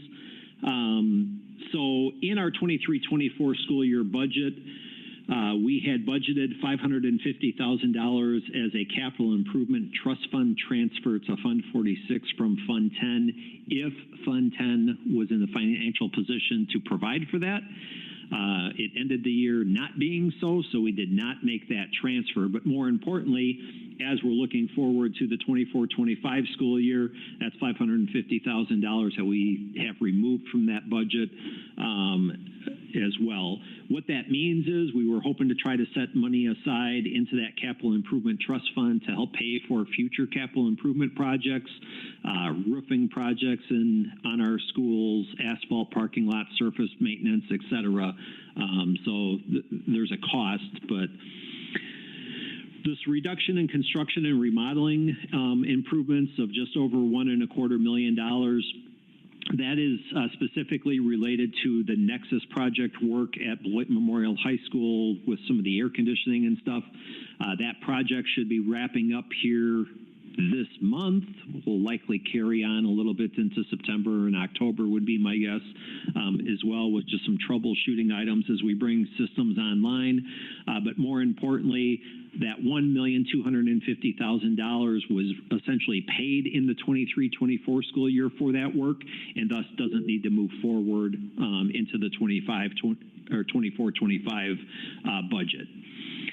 The attrition of a facility supervisor position, that position was vacated about a year ago. The position was retained in our position control structure let's just see how this works. We'll see if Mr. Bricko needs additional support or not. And more importantly, we'll see where the district is financially to determine if that's a position that can be retained. Given where we're at, we've decided to remove that position at present point in time. Likewise, over the last year and a half or so, there have been 4 facility services positions that have come open and have been left open or vacant. And given our current operations and financial statuses, we are recommending that we attrition those 4 positions as well, which provides $322,000 plus in savings. Mr. Chady? Yes. I think Ms. Levy has a question. Oh, I can wait until a natural break in the presentation. I just wanted to get my hand up so you know that I had a question. Thank you. Okay. Yeah, I'll be done here. The last bullet speaks to our HES custodial staffing and contract there. Mr. Bricko and I worked with local HES and regional HES leadership as well to make changes, some significant changes to our contract, both in staffing and where they're located, and some days that the HES staff won't even be called in as well. It's hard to put a ballpark on what that actual value is. We estimate it to be at $250,000 in savings, and to be honest with you, I feel that it'll be stronger than that, but we really won't be able to, did we hit the mark for a year from now? But I think we're pretty good there. So I'll stop, and I know there's questions on facilities. Thank you so much. Recently, we spent a good amount of time talking about the upgrades to the fire systems at Beloit Memorial. And forgive me, I don't recall if that was budgeted for 23-24 or 24-25. Which budget does that work fall in under? And then my follow-up to that question is, if that work has begun, are we on target with respect to what amount was budgeted, or are we over or under on that? Good question about which fiscal year. In entire honesty, Board Member Levy, I honestly don't know. It may very well that we booked perhaps some of the materials, received some of the parts in 23-24, and then installation and maybe some of the parts will occur here in 24-25, or maybe it was all pushed forward to 24-25. I'd have to go back and look. With regards to where we stand on that project, on Monday, Johnson Controls, and I believe the electrician vendor that they utilize will be on site at Beloit Memorial High School to actually begin the project. Despite Mr. Bricko and I's efforts to try to get it underway sooner, it hadn't come to be, but we've been able to facilitate them to be Johnny on the spot and have staff here on Monday. So anything you want to say? Okay, yeah. Thank you so much. Yep. Any other facility questions with regards to budget reductions? Mr. Chade, I can jump in on this on the instructional side here. All yours. The next slide. When it comes to maintaining program and instructional resources in special education, nationally you see these numbers and they're not as high as the other spaces. One of the things that we, of course, try to, accomplish in this conversation is making the reductions where it's needed, but also protecting the integrity of the needs of our classroom. And so, yes, we are starting to get more into the granular numbers where, $2,000 will add up. $2,000 here, $2,000 there. Eventually, it'll add up to a much larger number. Maybe not all in the programming and instructional resources perspective or in special education, but we will start getting more into those smaller numbers where those small numbers do add up over time. When I say over time, over, of course, each elimination of a specific program and or need that we believe we can do away with. I know there's been some conversations as pertains to what does that actually look like and feel like in the classroom. Of course, when we're making these eliminations prior to the new year happening, I'm gonna have to be honest with you, we don't know how it's going to really feel at the current time. We had to make the eliminations based off of what we believe we should be, but that doesn't necessarily mean that that's the best thing to do when the school year starts and teachers may feel like they would want something back. These conversations have been had, and again, we are working through some of these conversations. The next slide talks about maintaining our current course offerings. You will see there's a discontinuation of middle school choir at $4,000. We are working with our staff to make sure that we're still able to get choir in specific ways, but we did have to make a reduction there. And of course, we sunset our AVID contract with our middle schools, which was, again, about $12,000.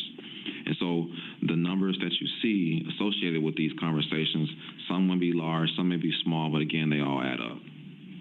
There's some other budget reductions that we have as it pertains to reducing our legal services expenses. When I first came here in the previous years, this has been a very large budgetary item for us. We've always tried to, use our legal services as needed. And we're in that conversation as we speak. There has been some reductions in our legal services just because we want to make sure that we're being fiscal responsible as we reach out to legal. Every time we talk to them, whenever we need them for something, they do come with a cost. Of course, you already know about the Swiss conversation, and then again, we are reviewing staff additional pay addendums and overloads. And I want to spend just a little bit of time when we think about the staff additional pay and for overloads.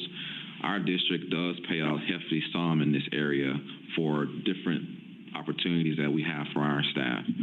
That does not mean that we want to take away all of these opportunities that we have for our staff and those addendums, but we will be taking a closer look at its overall effectiveness in the 24-25 school year. I kind of got to remind myself that we are in that 24, 25 space. It is hard, though, again, because, again, some of our staff do rely heavily on some extra funds, and in this space, we just have to, again, remind ourselves that we are in this budget deficit, and we have to look at every big bucket. The addendum bucket is in the hundreds of thousands of dollars, and so that's something that we have to take a look at. The overloads, same thing, and that staff additional pay, I'm not going to say the same thing, but it's real close, and my goal is to take a heavier look at those numbers. I've already had conversations with our administrative staff around what addendums do we really need to, move forward with, and what addendums do we need to probably pull back on. So this is going to be an updated number. That's why it's left blank now, but I am working on pulling down that number as much as possible. Now, I've shared this with Mr. Chady before. I like to look at big numbers and try to figure out if there's something we need to do differently in there. But again, the smaller numbers do add up. But those bottom three on this slide does speak to that. And so that kind of brings us to where we are for the July 2nd conversation. Was there a question? Yeah, Ms. Miller. Sorry. No, it's fine, and I apologize because I was ill for the last meeting. Did we say how much? I'm really sad to see the SWITS contract on there, and I see that I totally understand, of course, where we're at. Did we get a clarification on how much we are going to be spending on the independent hearing officer? At the current time, can I ask them? No, at current time, we don't have an answer for that. Do we believe that it'll be more or less than the SWITS contract? I'm just curious for comparison. If this isn't a question you're able to answer now, that's fine. But I would love to know maybe prior to the approval of the budget, because I just know that SWITS is a program that's important to some folks, just like all of these items are. But I just wanted to voice that concern. We should know within the next couple weeks. I really appreciate that. Thank you both. And so I'll turn it back over to Mr. Chade. I just wanted to give him again that breather, because we went over this presentation 1,000 times. So here we are. Thank you, Dr. Garrison. So again, post-referendum, $10,878,000 in change budget deficit, and then almost a month ago now, the last Business Operations Finance Committee School Board presentation, we had revenues of $104 million, expenses of $111 million, so a budget deficit of just under $7 million. So the change between that 10.8 and the $7 million essentially is the activity that we just talked about. Somebody out there is going to audit me on that and go through and add up all those red numbers and figure out, man, I wish I could go back and do it all over again, because at the time, it just didn't even dawn on me that we need to start itemizing out all the changes that we make in the budget. I've never done that in any other district. But in meeting with Carol Fox and then thinking about it over the weekend, I'm sitting there resonating about, okay, changes from point in time to point in time, trying to go back and reconstruct what those changes were. Some of the changes immediately come to mind. Some of the changes were small and just kind of got, you just make them. But we got a process in place that'll be more thorough and more detailed going forward this year, and hopefully then better for the district in the future as well. So now let's talk about between July 2nd and what happens in the month of July. So here's kind of a screenshot of that more thorough, detailed process that I resonated with over the weekend and started building. So some of the things that took place in the month of July. On July 1st, our state equalization aid estimate was received by the Department of Public Construction, and that reduced our revenues by almost $565,000 in that specific line item. I'll point out to you right now, you'll note that $565,000 should have shifted the burden from the equalization aid from the state to the local property taxpayers.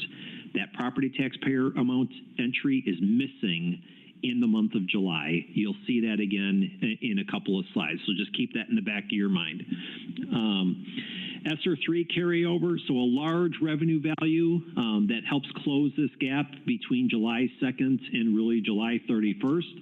is we identified that our ESSER 3 carryover, the amount of the grant that's still remaining, that's available for us in the first 3 months of this 24-25 school year, just under $2.1 million. Originally in the 23-24 school year budget, Mr. Duff had anticipated that we would fully consume those funds. However, we were also thinking that the HVAC project at the high school would be done earlier, and we just kind of encountered some delays there. Still on time, still on budget, but we've got some monies that are going to linger into 24-25. There's a row entry there for summer school grant, and I wasn't sure if we had that in the budget or not when I was typing it in, and honestly forgot to go back and look at it. And then more importantly, back on July 24th, Ms. Elwood worked with our payroll department folks and kind of redid the staffing update based upon the information that they knew was accurate and valued at the time, and that translated out into a reduction of 16.5 FTE teaching positions and an estimated savings there of $1.1 million. And then in addition of 2 FTE para positions, so you'll see that that actually increases our expenses by $21,000. And then the estimated benefit, employee benefit expense changes as a result of that. And again, that's an estimated value of about $355,000. So those activities in July then lead us to the July 31st Ad Hoc Finance Budget Committee presentation from last week, where the deficit amount was projected at just under $4.3 million. And then I'll just kind of jump right ahead to where we're at today. We have revenues of $106 million and expenses of $109 million, so about a $3.7 million deficit. And again, that difference, why that deficit dropped by about $565,000 is because when we were making that adjustment from the equalization aid, for whatever reason, we failed, got interrupted, forgot to go back and actually build in that $565,000 to the property tax. As state aid goes down, the burden shifts within the revenue limit formula away from the state into the local property taxpayers. An oversight, kind of a substantial oversight, a little bit embarrassing, $565,000, but we've identified that and corrected it, and that then puts that budget deficit at 3.7 as of today.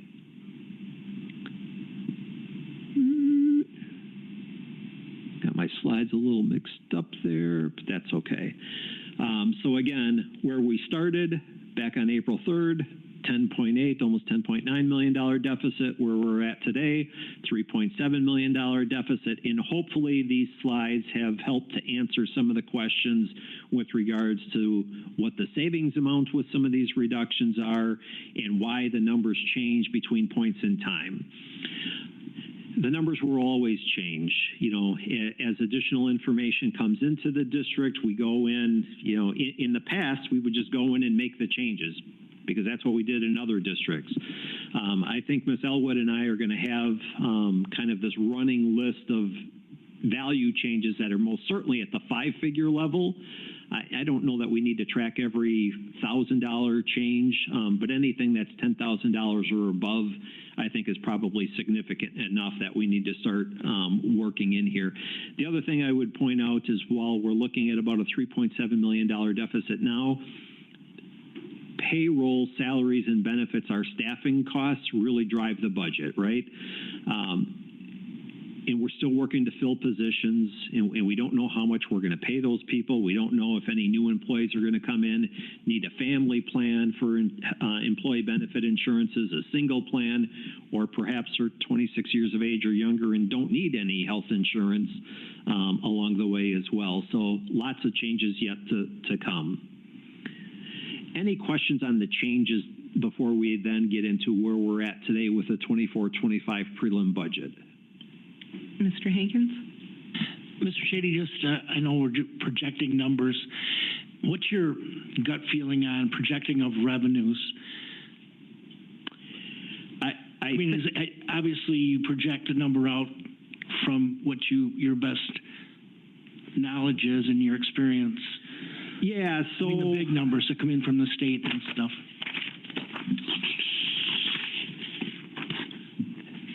We've went back through our revenues already, so we've already taken a look at revenues twice now. So our first run at the revenues was very high level and really focused more on the large dollar values. In the month of July, we went back through in revenues again, and we drilled down to more minute details. There were revenues that were budgeted for and received in 23-24 initially that were not built into the 24-25 budget because they were just so small. You know, I'll use student fee receipts at the school level. We didn't worry about that at the front end because it really doesn't generate that much. But the second run through, we built those values in. I think our revenues, I'm thinking we're pretty good with where we're at right now. I feel comfortable with that. Might we see revenues shift by $1 million or $2 million? You might think that's significant. $1 million or $2 million is significant, but on a $100 million budget, we're talking less than 2%. Okay, thank you. Yeah. Yeah, not to say that expenses is where everything needs to be. So with the ad hoc committee, I think I've tried to phrase it that probably 85% of their work needs to be looking at expenses, but 15% of their work really ought to be looking at the revenues too.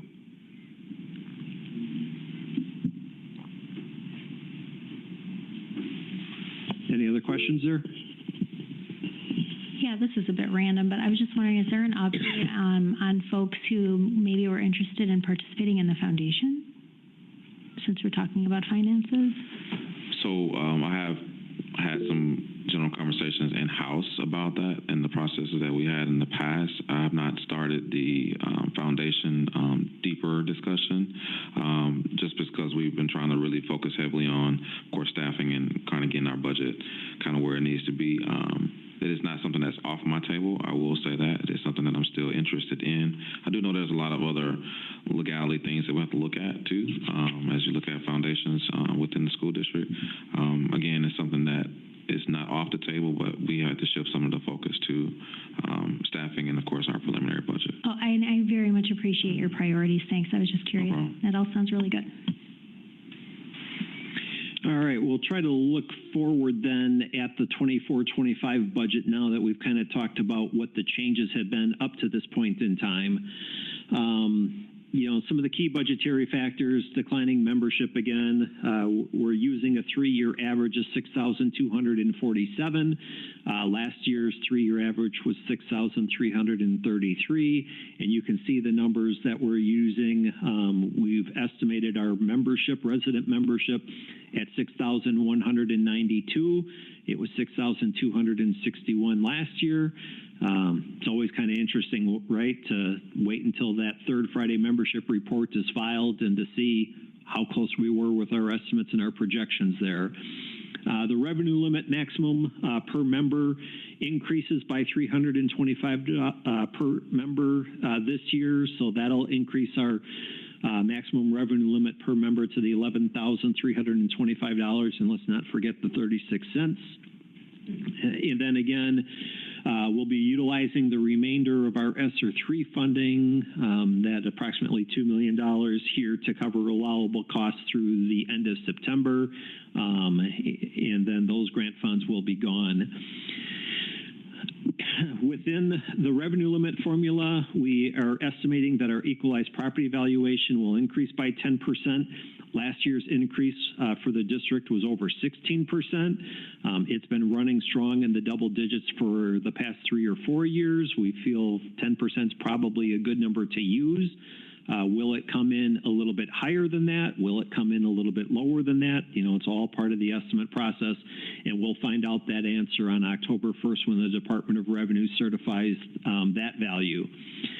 The July 1st state equalization general aid estimate came in $60,466,424, and again, that's a reduction of approximately $565,000. That as noted, shifts that burden to the local property taxpayers. It's an estimate. The actual certified value will be issued by the DPI on October 15th. It will change, no doubt. I put all of my money, all the district's money on that fact. That value will change. The question is, does it go up? Does it go down? And by how much? And we just have to wait and see. Salary adjustments are still to be determined. A value is built into the budget at present. We are still in negotiations with the BEA, and hopefully we can have some action on that in the coming months to help solidify that value. And again, we've talked about the monthly health insurance contribution increasing from 2% to 4%, the HSA remittal changes as well, increases to tuition payments for school district of Beloit residents that attend independent charter school or the private local private school voucher program options. We can estimate those numbers, and again, the DPI will update the revenue limit worksheet, which will essentially provide us a better direction of how many resident students are enrolled in those other educational opportunities in mid-October. And then school department budgets were decreased by 10%. We talked about that earlier. This slide, I actually like this slide. It provides kind of a computation or how the revenue limit worksheet is calculated. Obviously, it's very high level. The revenue limit worksheet's 2 to 4 pages, depending upon how you look at it. But you take your total resident membership, we estimate 6,247, multiply that by the revenue limit per member, and you get this $70,750,000 value. You add in any declining enrollment, hold harmless, which currently in the revenue limit worksheet is 0 for the district. You add in any one-time non-recurring exemptions that are listed below. That value equates out to just over $3.5 million. And then you can add in any ongoing recurring exemptions, what the district currently has in as 0. There is a transfer of service opportunity that we'll be exploring. In the past, it's kind of varied wildly from, perhaps as little as like $3,000 to perhaps over $100,000. So we'll be trying to look at that as an opportunity to bring additional revenues in as well. The end product is our current revenue limit authority, as calculated with the estimates that we're using, provides us with revenues of $74,250,336 as controlled by the equalization aid and the property tax. Revenue limit is one of the key factors there is your local membership. That's membership, not enrollment. So the membership is the school-age students that reside within the school district and attend a public educational institution opportunity either at the school district of Beloit through open enrollment or the independent charter school. And you can see, unfortunately, that that has declined rather substantially through the years. So just kind of pointing that out. And then this balance between where the monies come from within the revenue limit. So essentially the equation says if you take your total revenue limit authority, that's $74,250,000, you subtract out the state equalization aid, the high poverty aid, and the other state aid, then you end up with that end product, which is the amount of revenue that you can tax and levy for. And you can see the amounts listed below that. Current estimates or revenue limit project that our general fund tax levy would be $12.5 million. Our Fund 38 debt service levy of $965,000. Our debt levy and fund, that should be Fund 39, apologies to that, I just saw that, is just over $105,000, and a projected debt service levy, Community Service Fund, Fund 80 at $250,000. This slide is a high-level look at our revenue sources, both in our general fund, Fund 10. You can see that column there reflecting total revenues of just over $90 million. And then Fund 27, our special education fund, reflecting total revenues of just over $16 million. Try to put that in comparison a little bit. I just went back to our monthly revenue report for June. In Fund 10, we had $98 million in revenue in this past 23-24 school year. So now we're looking at about $90 million, so a reduction of revenues there of about $8 million. And in Fund 27, we had budgeted just under $16 million, really about $100,000 difference. So pretty on par when we look at that. Over on the right-hand side, we talk about the percentage of budget, and again, just to kind of reemphasize, the state contributes about 75.6% through the state general aid or equalization aid, and other state sources are categorical aid. And when we add in the federal sources, our federal grants in particular, we get 85.1% of our revenues for the 24-25 school year are projected to be covered by state or federal funding. But let's also not kid ourselves, right? Those are our tax dollars just paid through the state or the federal instead of the local property tax as well.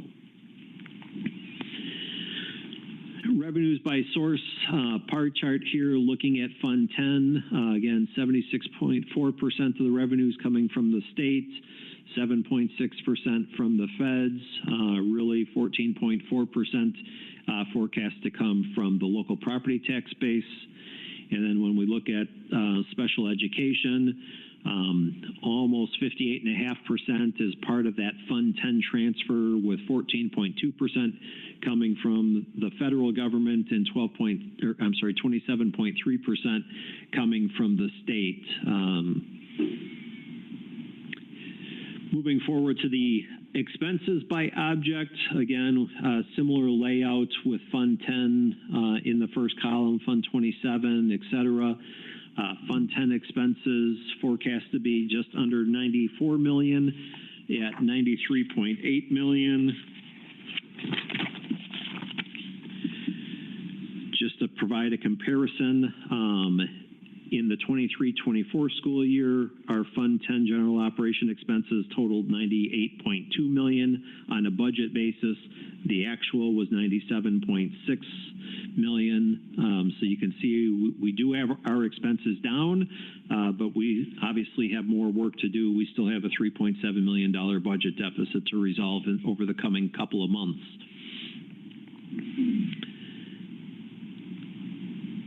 Expenses by function, laid out a little bit differently, and this focuses more on the where.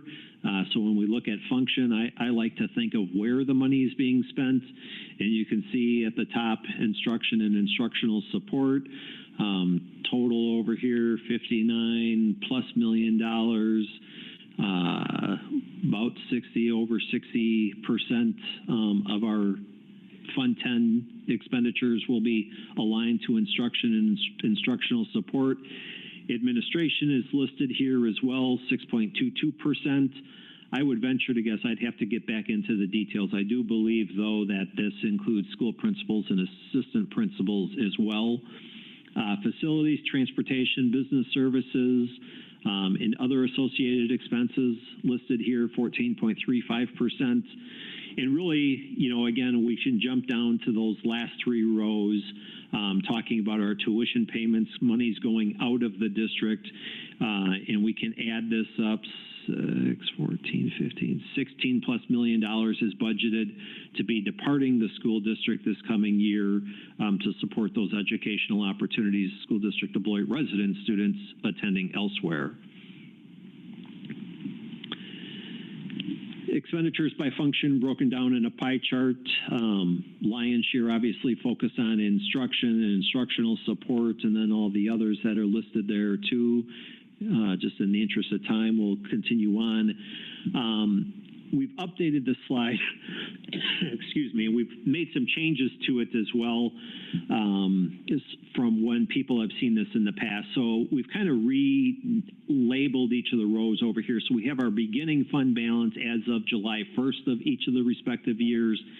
And then this change in fund balance row, which looks at the fiscal year surplus and deficit amounts, and then really that ending fund balance as of the end of June in each of the respective years also.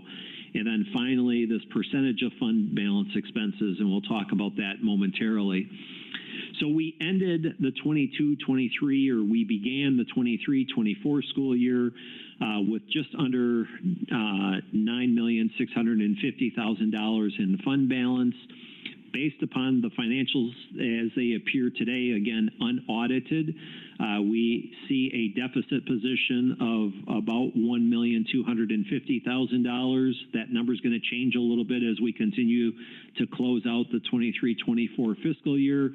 But more importantly, that's going to leave us with an ending fund balance of around $8.4 million. That then would be our beginning fund balance in the 24-25 school year as well. Becomes a little bit challenging.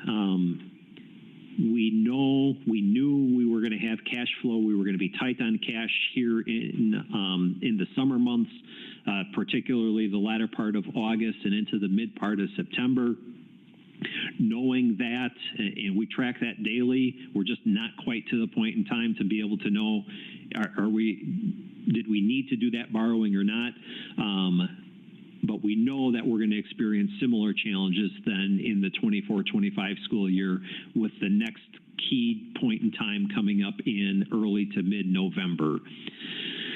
Coming down again to the percentage of fund balance expenses, we ended 22-23 at 9.83%. Based upon the unaudited values that we calculate out, that puts our fund balance percentage at 8.59%. And you'll see the notation at the bottom. I pulled from School Board Policy 662.3 on fund balance, and I quote, "The goal is to maintain a minimum year-end balance of resources of at least 18% of the anticipated general fund expenditure budget." We're well short of that, which probably is not surprising to many people, though it is a bit unfortunate that we continue to consume fund balance instead of be able to replace and replenish fund balance. Lots of activity in the other funds.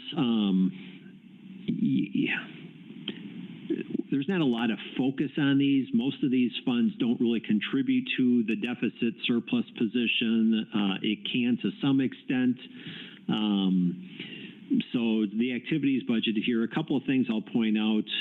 One is our Fund 73 OPEB Trust, where we have over $4 million on deposits in that trust fund, and the last beneficiary of that trust, that benefit expires, I believe, in the month of October, so just in a couple of months. So we're going to have about $4 million in that trust, those trust accounts. There's actually two accounts that are used that have the potential to be returned to the district and made available to us. I would not suggest that we look at that as a potential budget deficit gap reduction applied to that. That would not be wise. I would look to use those monies and have the board intentionally set that aside to rebuild fund balance, keeping in mind that if we end up in a budget deficit position in future years, you're going to tap some of those resources. But, you know, we'll certainly work to avoid that. So just to kind of point that out. The other fund that I'll talk a little bit about is our Community Service Fund, Fund 80. And we have a balance there, and we've got some more work to do on expenses. So Fund 80 is the Community Service Fund. There are some expenses that are currently in Fund 10, our General Operation Fund, that we feel we can move and transition to Fund 80, our Community Service Fund, because the benefit is to the greater community and not necessarily to our day-to-day educational opportunities. And I'm just going to use, since it's kind of night, I'm going to use the walking trail over back behind Beloit Memorial High School. So the lighting for that trail is paid for by the School District of Beloit, not by the City of Beloit. That's not something that needs or should be in Fund 10. That's an expense that we can transition over to Fund 80 because it benefits the community as a whole. So paying for that electricity. Don't ask me how much it is. We haven't figured that out yet. We actually need to get that metered so that we can actually track the actual amounts. Probably isn't going to add up to a whole heck of a lot. You know, if I had to tell you, is it $25,000 over the course of the year? It's probably high. But again, it provides relief to Fund 10 then that we can use those resources elsewhere. Much like our Even Start programming. That programming, too, is open to the community and the public as a whole, serving both earlier youngers and adults. And all of that programming and expense can also be transitioned over to Fund 80. When we do that, Fund 80 falls outside of the revenue limit. So we can increase or we can levy for those monies to cover those community service activities beyond the revenue limit authority. And again, that provides us the opportunity to utilize those general fund to Fund 10 tax levy receipts more focused internally on the district. A bit of a shell game, I won't deny that. It's permissible. Districts do it all the time. Beloit has not done that much yet. You know, a great example would be our school resource officers. Currently, they're paid for in Fund 10, our general fund, to the tune of over $200,000 a year. Many districts pay for that out of the Community Service Fund, Fund 80, because if an event were to occur during the school day that would require law enforcement response, those officers would not be sitting at our schools. They would be in their cars and responding to a community need. So again, an opportunity for us to shift those resources and then to have $200,000 plus available to help meet other needs within our general operation fund. So again, when the ad hoc committee is meeting, yes, they need to be looking at expenses, right? But we also need to be looking at revenues. We also need to be looking at the community service fund and, you know, how comfortable are we in positioning and moving some of these activities into that, knowing full well that that has the ability for us to increase those revenues from local property taxes through the tax levy. So just a couple of comments on that. There's a couple of questions. Yeah. Ms. Levy? Thank you so much. How broad is that conversation? So, for example, our buildings are open for community use. And similar to the metering to find out how much is being expended, do we have data showing us how frequently community members and organizations are using our buildings? And are we able to defray maybe expenses with utilities or et cetera in the same manner that you just described for community use? Yeah, I appreciate that question. Generally, that's not done because it's very hard to meter your utility consumption or even your custodial supply consumption for a specific event that may occur. So generally, that's not done. That generally those things do get transacted in Fund 10. There are a few that can get transacted into Fund 80. In that too, you know, again, the ad hoc committee as a whole needs to be looking at revenues too, and part of those revenues are our facility use fees. I don't even know what they are, to be honest with you. I couldn't tell you the amounts. Couldn't tell you when the last time it was before the board or considered for a change. But I do know that a referendum failed in April, and I think everybody's supposed to feel the pain a little bit more. So that might be something that the ad hoc committee recommends, is that not only does that policy get updated, but perhaps student fees increase too. Both of those things perhaps are appropriate to do, but aren't going to generate, you know, a lot of money for the school district. As an example, our student fee policy, we brought in, I think it was around $50,000 in student fees in the 23-24 school year, but I think about $15,000 to $17,000 of it was related to parking passes at Beloit Memorial High School in and of itself. So by increasing student fees doesn't mean we're going to, you know, generate another $100,000. You know, we may generate another 20.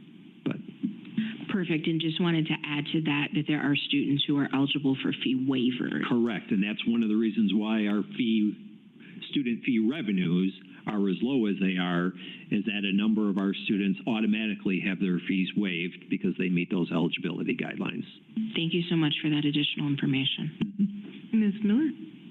Thanks. I just actually wanted to add to the conversation. I would love, just speaking as one of 7, I would love to, in subsequent years, see a lot more focus on utilizing Fund 80. And I did take a look at the Eau Claire School District, they have like a detailed budget report available for how, because I know they've been very active in their community partnerships. Some of the items that are listed include the SRO cost, Community Athletic Recreation Program, which I believe there is a community group meeting right now to start like more community athletics, and there is currently one, a newer one that is seeking partnership with the school district right now, I think through Rising Tide Center. But I think in addition to that, there's another one that's up and coming. They have like a Special Olympics piece that they participate with. And then just sort of to Board Member Levy's point, there is a facility use category where it's described as costs related to community use of school district facilities that are budgeted there. So that is something that's in practice.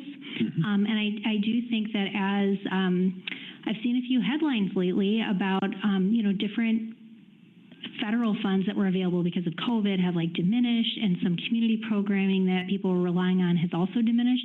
That's a great opportunity for us to be not only good community partners and like increase maybe over time access to things like, additional like youth programming, and maybe something that we can help support our partners with through Fund 80. So it's kind of like a win-win.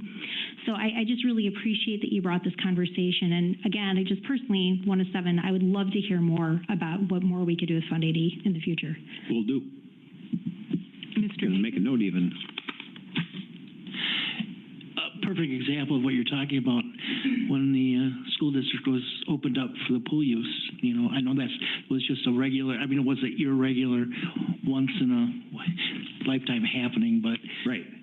But anyways, that's just part of the example. My question to you, Mr. Chady, and I'm sure it's in the budget. I remember a conversation we had when we did tap into the $2.5 million from our line of credit. But you also said that we would pay that back when we got our funds from the state. Is that in the budget as an expense? The $2.5 million to pay back? Well, so the 2.5, what ends up in the budget is the actual interest expense for borrowing that $2.5 million. So that is in the budget, and we'll kind of hit our low point with cash. Excuse me, if I recall correctly, I believe it's like the 10th of September, the 17th of September, kind of that mid-September time frame. We'll know, and that's when we'll get our first aid payment from the state for the coming school year, or for this now present school year. But we'll make our line of credit whole again. Yeah, that's the goal, right? Right. Once we know that we're good, we will promptly repay the amount that's borrowed in order to minimize the interest expense. You bet. Yep. All right, just some closing slides real quick. A slide talking about the additional actions. I've added this to support the Ad Hoc Finance Budget Committee and their efforts to identify expense reductions, revenue opportunities, prioritization of staffing resources to support student growth and achievement. We'll continue to review and refine budgeted revenues where necessary, work to confirm that the budgeted revenues are reliable. We've kind of checked that portion already. I'm feeling good about that. Are there additional revenues not yet accounted for? If I recall correctly, I believe I received an email within the last week about some grants that the district has, or some grant resources, probably is the best way to say it, that the district has that are not currently built into the budget, but both were very small. I think they were like less than $5,000 a piece. The revenues are not built into the budget. Neither are the expenses, though, either. So it's not like we're going to, reduce that budget deficit. Continue to refine our personnel costs as staff changes occur. There's a lot of them in the school district of Beloit, right? So, my prior experience was in smaller districts, and really by second week of September, we were kind of done with that for the most part. Something tells me that that's going to linger on a little bit longer for us here in Beloit. Continue to re-examine budgeted expenses by schools, department, district-wide, seeking those cost savings, and much of that work will probably be undertaken with the ad hoc committee. So still $3.7 million deficit of more work yet to take place. Timeline, preliminary budgets back to the board this evening for your consideration. Hopeful action needs to lead into that budget hearing, which I hope to get scheduled for the latter part of September. September. There's a publishing deadline, or requires to be published. The budget needs to be published in the Beloit Daily News. I believe it's 15 days prior to the actual budget hearing. We have to produce the materials, get them to the newspaper. So just some timing things that we have to work out there. The third Friday pupil counts will occur on September 20th. Department of Revenue, the equalized property values get certified on October 1st. Department of Public Instruction certifies state equalization aid on October 15th. And then we also receive those final figures for charter school, private school vouchers in that mid-October timeframe when the DPI updates the revenue limit formula. And then a proposed meeting of the school board on October 29th, could be before that, has to be done prior to the end of October to adopt the original budget and certify that tax levy. So yes, we're asking the board to adopt a preliminary budget with this $3.7 million deficit today so that we can get something on the books within Skyward to kind of start the school year, knowing full well that the ad hoc committee and other changes are going to occur between the budget between now and that October 29th date. I would envision that we'll probably be back before the group with an update on where we're at with the deficit, perhaps some recommendations from the ad hoc committee first part of September, probably again first part of October, trying to work that number down and incorporate some of those things. So just kind of laying out the future over the next few months. And then a question slide if anybody has any final questions. Board President Johnson, I just have one. I'm so sorry to circle back, but I completely forgot to bring this up earlier. With regard to the Fund 80 conversation, I was thinking about that and our staff, like some staff retention issues. And I know that in the past we had childcare provided for staff. I'm wondering, I actually just spoke to somebody recently who would love to come back and work for DLI at Todd and is unable to because of lack of affordable quality childcare for their child. But mentioned that if childcare were not a barrier, would love to come back to work at the district, like left, to be a mom, et cetera. Now, I'm wondering if it's possible, since I saw on your slide there's like additional considerations and things like that, what the logistics or how feasible it might be to look into doing some kind of a Fund 80 childcare option, which of course has to be open to the full community, but could perhaps also be worked in as a benefit and as a way to help retain our current staff members or possibly attract other teachers as well. And I don't certainly expect you to have, like, here, out of my pocket, I have this whole plan. There are a number of resources available. I'm curious, do you feel like that's something that could be done like within the next few years, like short-term wise, or is that more of a long-term? I'll answer that question. Sure.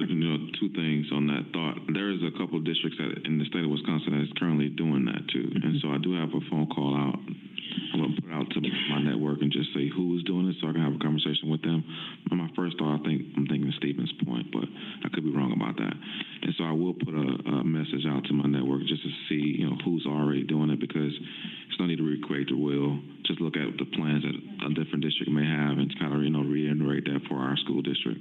We have had conversations about it internally, myself and Mr. Chady. I think it's very important that everyone knows that. That's something that we believe we could possibly still pull off here in the school district. And when I say 2 or 3 years, I do think that's something that we can do. We do have space for it, naturally. I can say that, but how we can make it work for a community and our staff is the question mark that one could argue is on that last slide that Mr. Chady had. How we can make it work for the entire community. Now, I know there's a shortage, and let's say we have, of course, 600 teachers, and there's going to be numerous child care needs there. It would need to be, a community space where community children could be a part of this as well as our staff if we're going to use the community space. Or it could be just revenue just for our staff. So food for thought, I am thinking about that. I am going to put a note out to my network just to see, who's already doing it so we can kind of look at their plan. There was actually a presentation done at the state convention around that same thought. And so it's a matter of hooking up with those other districts. Yeah, and the last thought on that occurred to me earlier, so yeah, there is a child care desert in Wisconsin and has been for almost 10 years, particularly in rural Wisconsin, but everywhere, and certainly here in Beloit. Dr. Underly, when she was running for state superintendent, talked about DPI offering funding to school districts to partner with existing local area child care providers, and I don't know enough about Fund 80 to know if this is feasible, but one thing that I would ask when you reach out to partners is wondering if it's executable under Fund 80 to do it through MOU, where we could have like because we certainly have licensed space because we've worked with Head Start and they're very strict with licensing, so I know we definitely have space in the district. But another thought might be like, could we provide our own in-district space and also have some kind of like legalese written up, sort of like official partnership that would make it serviceable under Fund 80 to work with existing partners, which would also be like a huge benefit to other folks in the community. I don't know that that's possible. I would just, maybe as a question, I would explore, because I know that was something that the DPI people were looking into as well. So thank you so much for entertaining that.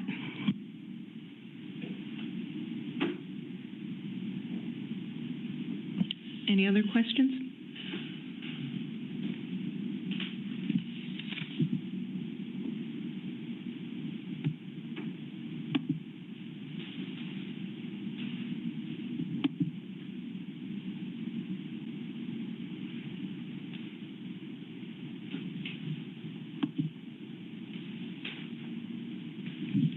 Mr. Chady, I'm not able to open this link at the, is that a link? Or you just want a general, is that down there? Is that a link there?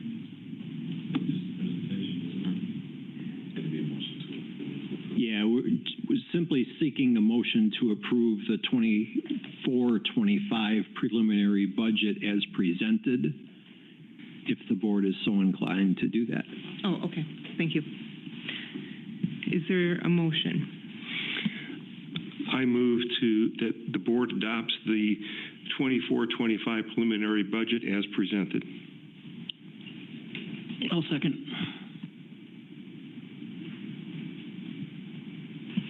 We have a motion by Greg Schneider and a second by Tom Hanks to approve adoption of the approval of the 23-24 preliminary budget as. It's 24. That's wrong. Oh, that was. I'm sorry. 24-25 preliminary budget as presented. Any discussion? Mr. Nichols. First of all, great job, Mr. Chady, Dr. Garrison. It's amazing how much work is where we are. Excuse me, you can call me old-fashioned, but I'm not into approving a deficit budget. I just think we need to continue to move with the momentum you've got, and let's look at it the 1st of September. We might even want to look at it at the next meeting. Just a suggestion, because we're getting down to crunch time, and I hate to start a school. I would hate to start the school year with a deficit budget. So that's my personal opinion. Doesn't necessarily reflect that of management. Anyone else? Mr. Hankins? Well, I think I respect what you're saying, Mr. Nichols, but I think I'm under the understanding this is a preliminary. We're going to keep working, and as we stated, as the budget, it's going to change over time. The goal is to be a balanced budget by the time we go to vote on the whole package. I understand what you're saying, but I think, we've got the ad hoc committee. We know we're still $4 million short. We're going to keep working that way, but I think this is just it is what it is, a preliminary. And so it keeps the ball rolling to the state, which we have to do. Thank you. Ms. Miller? Oh, thank you so much. I was going to say the same. I'm very empathetic to what you're saying, Mr. Nichols. I think it's important to set not only the intention, but the standard to provide as fiscally responsible a budget we can to the community. I guess my read on this action, which might be different than what it is, so I'll take clarification if it's necessary, is just to approve to move the process forward so that we can work our way to that balance piece, which is why I was planning to vote in favor of, just the preliminary step. Because my interpretation would be if we didn't, then that's additional work with numbers that they don't yet have. So I'm not sure that we could even realistically get to a balanced budget without knowing all of the unknowns that were mentioned. But I don't want you to feel like a vote aye is necessarily contradictory to the spirit of your objection. So, Ms. Levy? Thank you so much. I'm not able to support an aye vote this evening for different reasons. One, I don't disagree with anything that you presented this evening, and I appreciate the work that you did. My concern is that and I'm a fan of consistency, as this agenda item is posted, it's listed as discussion information. So if we're going to vote to take action, I think that we should have alerted the public that action might be taken. Another way to remedy that is if we remove those monikers altogether and just remind the public that action could be taken on any item that's listed on the agenda. But for us to specifically say discussion, information, I believe leads the public to believe that action will not be taken because it's not listed.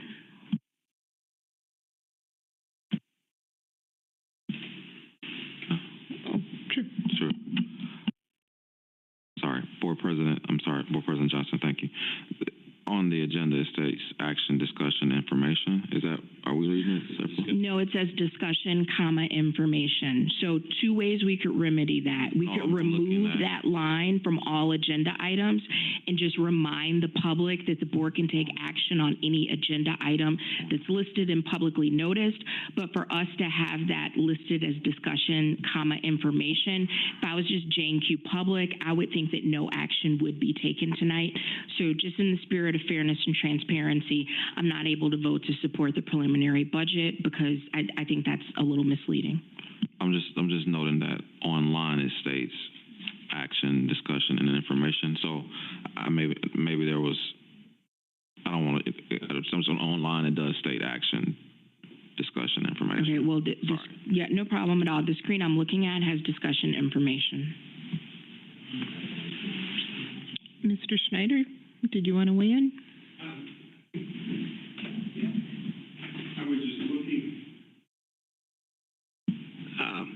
I was just looking at board docs. And again, for type, it's action, discussion, information. It's posted under item 6 is board action / discussion items.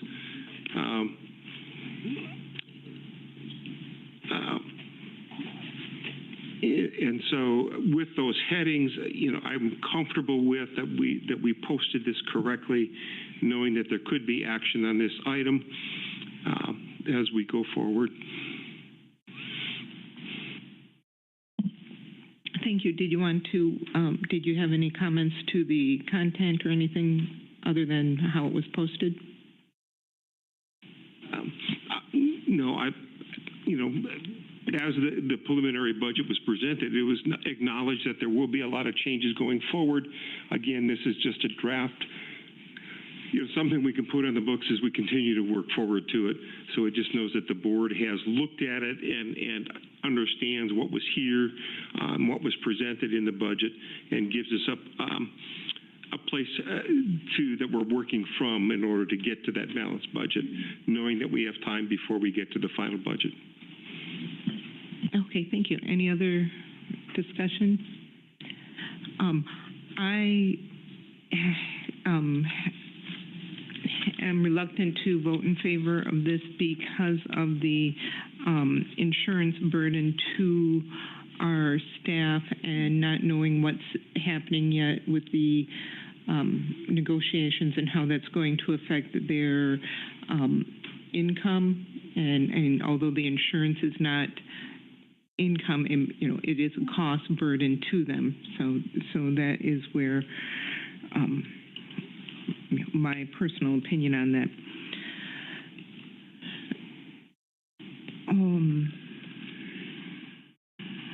Michelle, can we get a roll call on this, please? Yes. Are you ready? Okay. Oop. Greg Schneider. Aye. Amy Levy. Nay. Brian Nichols. Nay. Tom Hankins. Aye. Megan Miller. Aye. And Tia Johnson. Nay. Motion failed. Thank you. That brings us to the next item, district goals.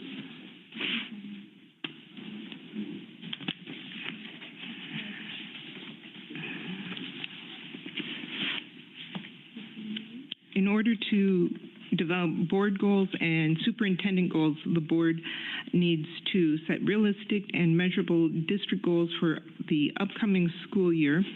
The following goals are proposed goals based on the needs of our district, students, staff, and community. I drafted these goals as a starting point, and looking at our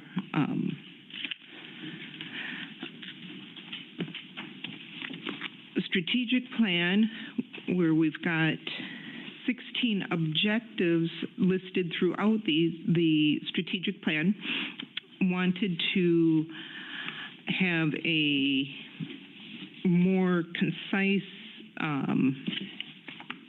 goals for this year and for us as a body to develop these goals and set these goals tonight as we move forward, so that we can close out Dr. Garrison's evaluation and get the date, or eventually the date, for his goal setting. But I thought it would be good for us to have more streamlined goals with under the strategic plan, and have them align with the various headings of finance, engagement, culture, leadership, whole child, and equity. And as I was looking at these, it occurred to me also that they may align also with the departments of his cabinet, the human resources, pupil services, TLE, and finance departments. And that's how I came up with these 4 proposed goals. And I thought if we have our goals set for this 24-25 school year, we can help support Dr. Garrison in getting his goals achieved, and he can align with our goals and work together more efficiently.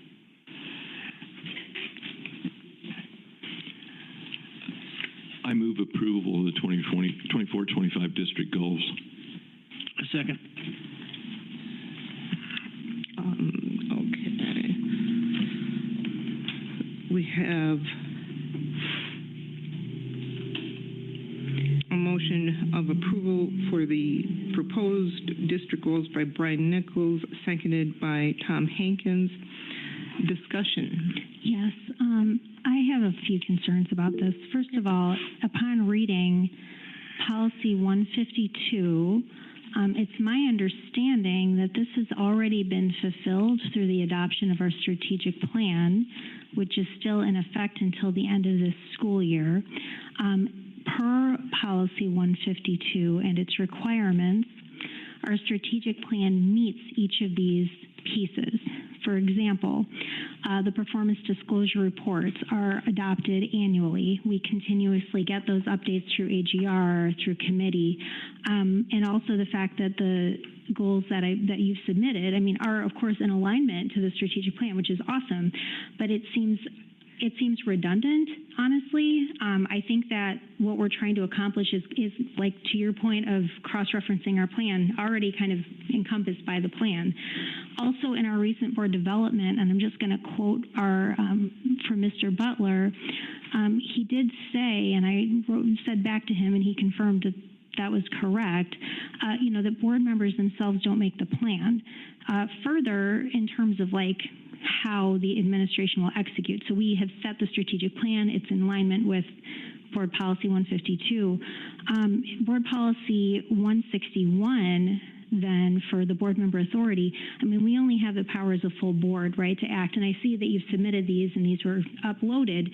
We haven't discussed this at all. We don't know how our administration is equipped to meet those specific focuses. And in the past, how we've handled the strategic plan is they've been able to prioritize, like, here's what we can accomplish. For example, the 2% increases, I think, is what you had for the, which has been met each year, and that's already been reported on. So I guess I'm just like not in support of us like setting those specific goals because we do have a strategic plan. And the last time we did set board goals was when we were in between strategic plans, and those 3 board goals were to prioritize literacy, and there were some metrics attached to that, student retention and staff retention also along with metrics.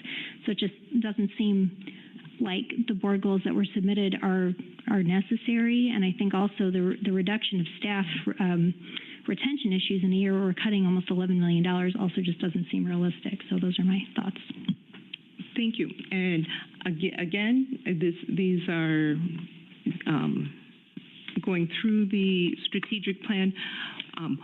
There are 16 different objectives, and we are cutting and finances, and looking at the expectations for our cabinet members and different departments, just trying to streamline and be more focused.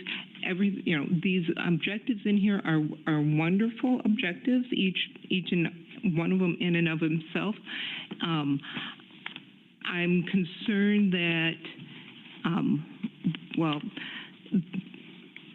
as a strategic plan, that I don't know how faithfully we've been updating this and following, going year to year, saying, okay, this, looking at it. In fact, the city of Beloit, they actually, produce an annual update so that the public can know what's being achieved and whatnot.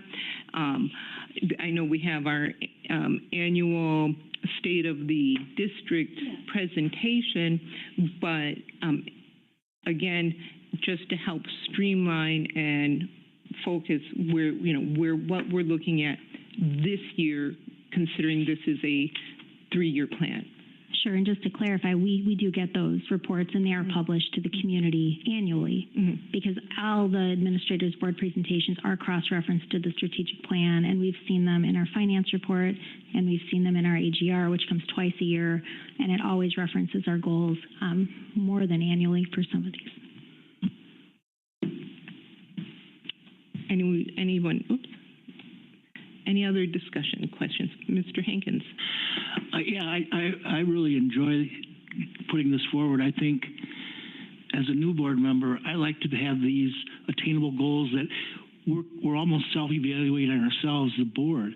These are giving the board goals, and then that way we can convey our message when we do goals for Dr. Garrison and his staff. It would laser focuses. This is a year. We would like to see this stuff. This is so we can look at this and keep us, the board, on task. And this will change from year to year, obviously, on what our needs will be. But I like this idea. It's streamlined, like you use that word. But we can look at this at the end of the year and go, whenever that year ends, and say, did we do this? Or do it quarterly, say, how are we doing as a board? I think it gives direction to admin too. Mr. Schneider?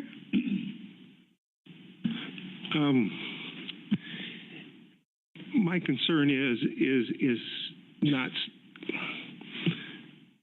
not as much with the goals itself, but basically the fact that immediately there was a motion for and a second for it. The discussion is now basically pertaining to whether we should approve these or not, and so therefore they are no longer considered a draft document because of the way that it's going forward. In order to begin to change these would then be, and having a discussion to move these forward would include modifying motions throughout it or voting the motion down and then approving it. Again, these are board-specific goals and are not the superintendent's goals, because the superintendent's goals needs to be done in conjunction with the superintendent. And actually, as a board goals, these should have been done in consultation with the superintendent to make sure that we are working with things that we can truly look at and work with. I agree with the topics that are here. I think we do definitely need to do that. I'm not sure that the presentation, for example, number 4, how can we set a goal to reduce 20% reduction in staffing resignations? We can really work it to do that. And our target might be 20%, but how is that a realistic mark?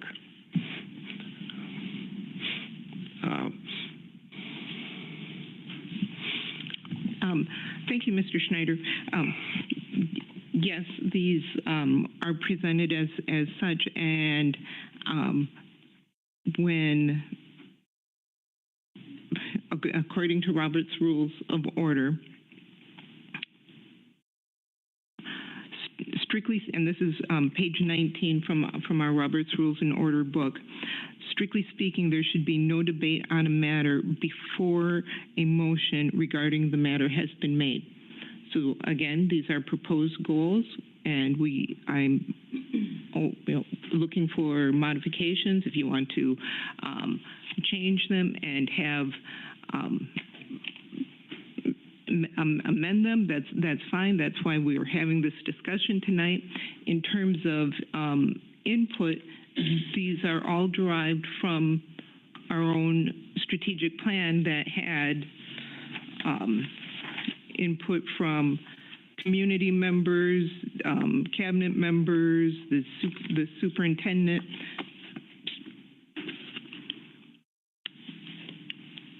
Any other? Ms. Levy, your hand is up. Thank you so much for the acknowledgement. And thank you for referencing Robert's Rules. Always a great idea.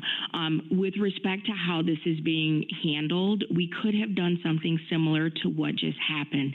There could have been a presentation where questions were asked and offered, et cetera. It has been my experience in my 4 years on the board that when we talk about board goals, or even more broadly board and superintendent goals, that we handle that in a workshop environment where everyone can bring their proposals to the table.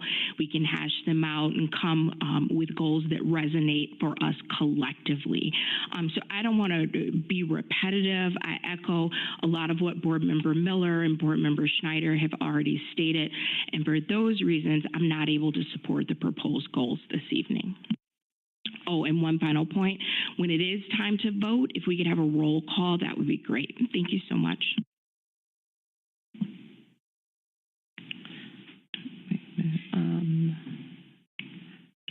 Mr. Nichols, did you want to weigh in on anything? I think it's a great idea. I mean, this is,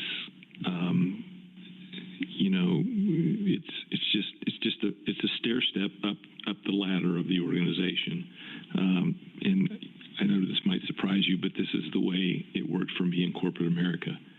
I worked for a 30,000 employee organization, and we had a goal for that whole incorporation that I had to apply to that met the responsibility of the corporation and the stockholders. So I think this is a start to something. It's something different, and it's a good start. So. Okay. Okay, thank you. Ms. Miller, is your hand up a second time, or is that from the first time around? It is the second time, if that's okay. I just wanted to clarify that I wholeheartedly agree with Mr. Hankins' comment about board self-evaluation. And we actually do have a process for that where we do set board goals based on, the school perceptions analytics. We all take a survey and we self-rate, and then somebody has come in the past and we have set board goals for ourselves. For example, things that line up with the Code of Ethics, Board Policy 165. Number 2 is conducting things on an above board basis in conjunction with the full board, that we set policy and not dip into administration. Those are examples of board goals. What's listed here, besides passing the budget, which is of course a statutory responsibility of the board, although it's not phrased that way, these aren't board goals. Number 2, even the balanced budget one talks about how it will be presented to the board, et cetera. And so, I guess I just have to take issue with your interpretation that these specific goals are board goals, but I do love and fully agree that we should have board goals. These are not board goals. These are goals that we are setting for the administration within a document that we've already formally adopted in collaboration with the community to set those goals. To Mr. Nichols' point, there are benchmarking accountability measures set into the strategic plan, which was adopted, and it is our accountability to the community and to ourselves already. So I guess I just wanted to clarify those 2 points. You are correct. These are not board goals, and I did not present these as board goals. These are district goals for the 24-25 school year. And Mr. Schneider, was your hand up a second time?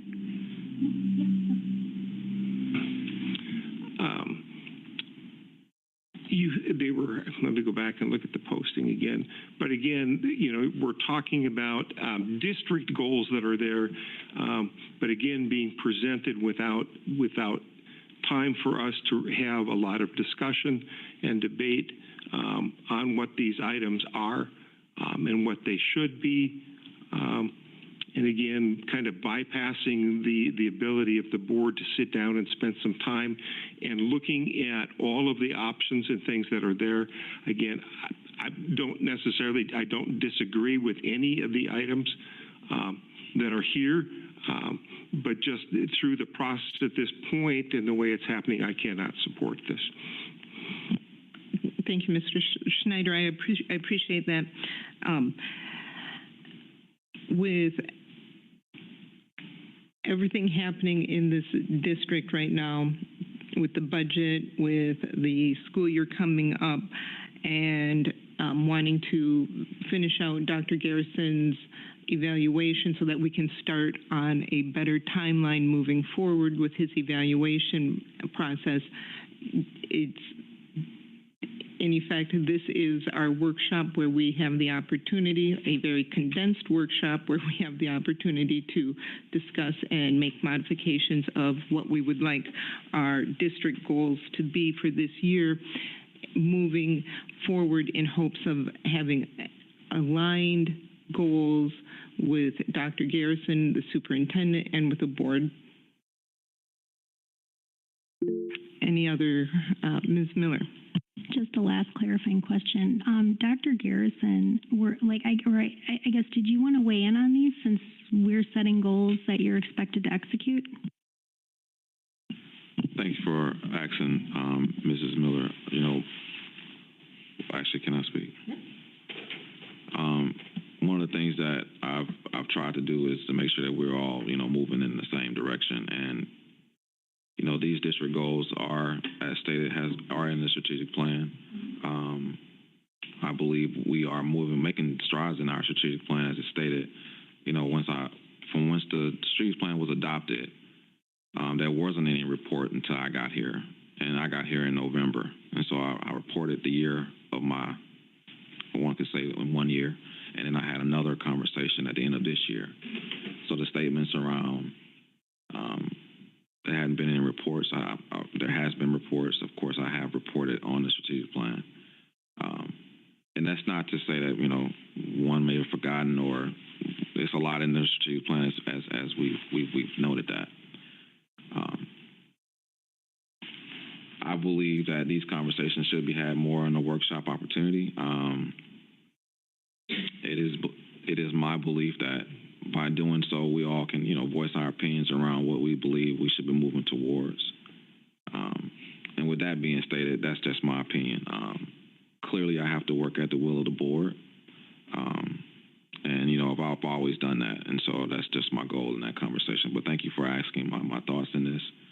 Again, it goes back to, I believe that these things should be worked out in a workshop model where we all can, of course, sit and talk and agree or disagree as it pertains to where we want to move our district as it pertains to district goals. It is important that we note that because I am being asked to move these things forward.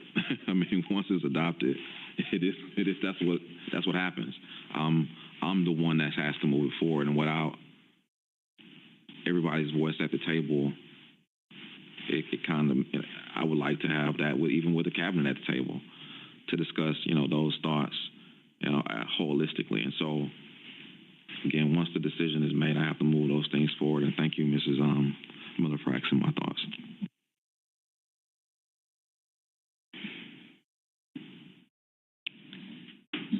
Mr. Hankins? I just think it's important that we do this, the district goals, before we go into session. And when we do the goal setting for our superintendent, that we have our own guidelines. And I think that's my perception was that that's what this exercise was. So when we made these, if we approve these, then we had a tool to use when we do his goal setting for the next school year. And that's why I thought it was important that we do this before that.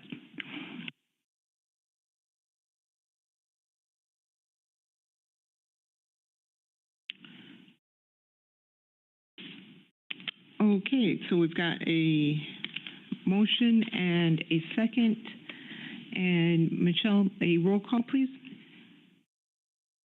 Could I get clarification on who moved and seconded, please? Oh, certainly. It was moved by Brian Nichols and seconded by Tom Hankins to approve the proposed district goals. Thank you. Megan Miller? Nay. Tom Hankins? Aye. Brian Nichols? Aye. Amy Levy? Nay. Greg Schneider? Nay. Tia Johnson? Aye. Motion failed. Okay, that brings us to the item of the superintendent contract, specifically the mentor clause. Point. She said motion failed, and it's 3-3, so it's not necessarily. Is it failed? Okay, so I just want to make sure. Sorry. Thank you. Yep. The superintendent contract requires the board and superintendent to agree upon a person to serve as mentor to the superintendent. It's specifically under the heading of evaluation in his contract. It reads, the final paragraph reads, the superintendent and board shall mutually agree upon an individual to serve as a mentor to the superintendent, and such mentor shall be provided at the board's expense. To my knowledge, the agreement has not been done. After our evaluation in conversation with Dr. Garrison, it became known that he had sought out a mentor and was receiving mentorship from Brian Bussler since last August, according to Dr. Garrison. And so we need to either approve Dr. Brian Brian Bussler or decide to find a different mentor. I did reach out to Mr. Bussler twice and received an email that he was on vacation and not taking calls or responding to emails. And I reached out to him by phone and received a message that and this was the phone call was on July 16th. The email was on July 14th, and the email or the response to the phone call was, "Sorry, I can't take your call right now." So, is there a motion for approval of Brian Bussler to serve as the superintendent's mentor? I'd like to make a motion to approve Dr. Bussler to serve as the superintendent's mentor. And I will just add that he was my mentor at Edgewood College and is a fabulous educator who is like state renowned for his work as a superintendent and as a superintendent mentor. We have a motion by Megan Miller. Is there a second? I'll second. Second by Tom Hankins. Any discussion? Ms. Levy? Thank you so much. Since it is the board's responsibility to cover the cost of this mentorship services, is there a reason that information is not included? And my assumption is that the cost will be picked up from the board once this is approved moving forward. I understand you laid out some context. Some of that was a little vague and not sure why it was presented. But just to be clear, since there already is a relationship there, we are not going back and covering cost. It's from approval moving forward. So one, I want to clarify that point. And two, just curious why an amount is not included. The reason an amount is not included is because Dr. Garrison had indicated that he was receiving this mentorship free of charge. Of course, it doesn't cover his time that he's receiving this. And the reason I included the information about the communication is if we are having a mentor, it would seem that there would be an intent to have a mentor and an idea that the mentorship is actually happening. If we're paying for somebody's time, Dr. Garrison's time, I guess I would like to know a little bit more about the mentorship other than Dr. Garrison states that it exists. So just to follow up on that, thank you for providing that clarity. Do you have a reason to believe that Dr. Garrison is lying and that the mentorship is not occurring? And then also it would have been helpful if the cost was listed as zero, because I think that's important to know if we're going to approve a service that we are responsible to pay for if there is a cost. I have not had response from this gentleman, so I don't know what's happening in terms of the mentorship. Oh, and just for clarification, the cost is zero to Brian Bussler. And just to clarify, my question was, do you have a reason to believe that Dr. Garrison is lying, that the mentorship is occurring? According to Dr. Garrison, this mentorship has been happening since last August or October, and I have no validation that this mentorship is happening.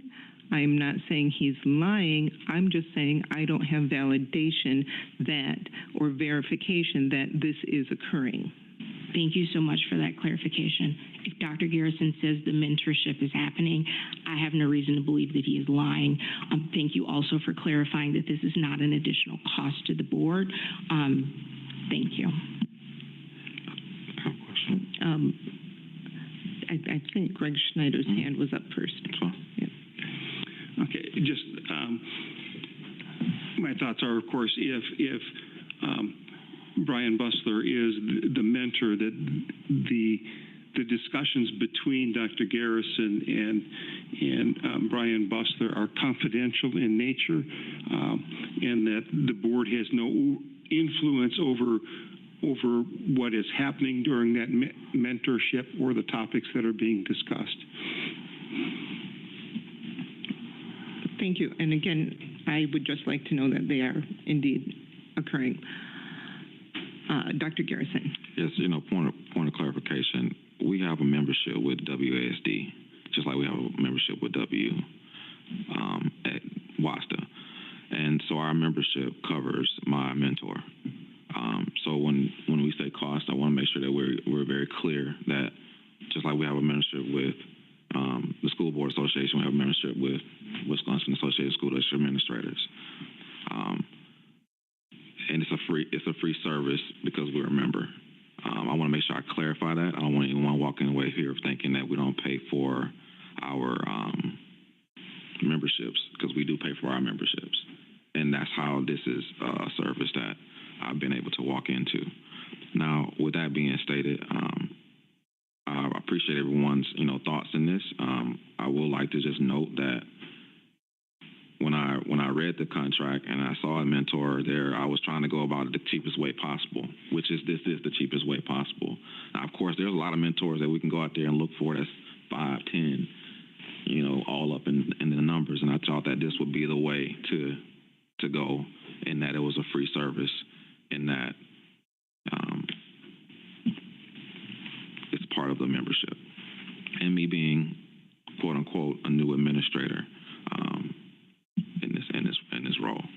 So although I do work with other superintendents and actually help them, this is a space where I actually can get help as well. Any other discussion? Mr. Hankins. I'm just my own personal new board member. I just thought this came up. I don't like the word lying or misrepresentation, but I thought it came up because reading said contract or evaluation, it came to light that he was to have a mentor, and I guess so. What I heard back from fellow board members was they didn't have any notification that he was getting this. So I think it was more a housekeeping item rather than an accusation. Correct. No, this is not an accusation. It's just let's do our due diligence and make certain that this is actually occurring and being fruitful. Mr. Nichols, did you want to weigh in? I don't know that I can really add anything that hasn't already been said. I think that I think you just made the comment doing our due diligence. I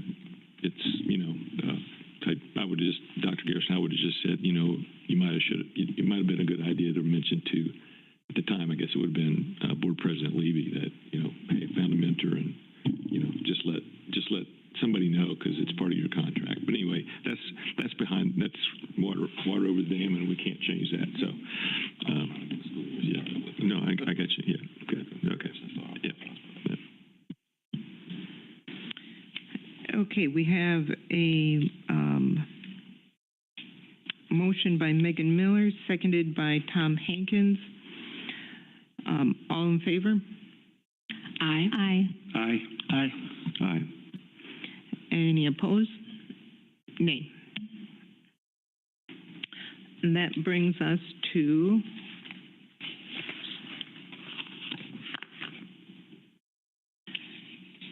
the consent agenda.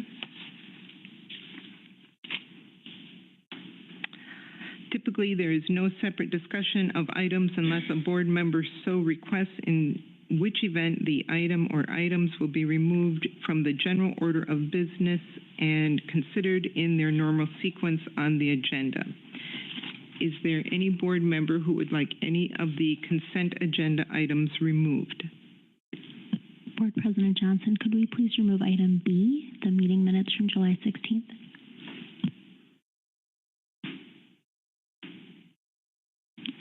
Okay, anybody else? My hand is raised. I'm just waiting to be acknowledged. Thank you. Go ahead, Ms. Levy. Thank you so much. I would also like to remove item D as in dog.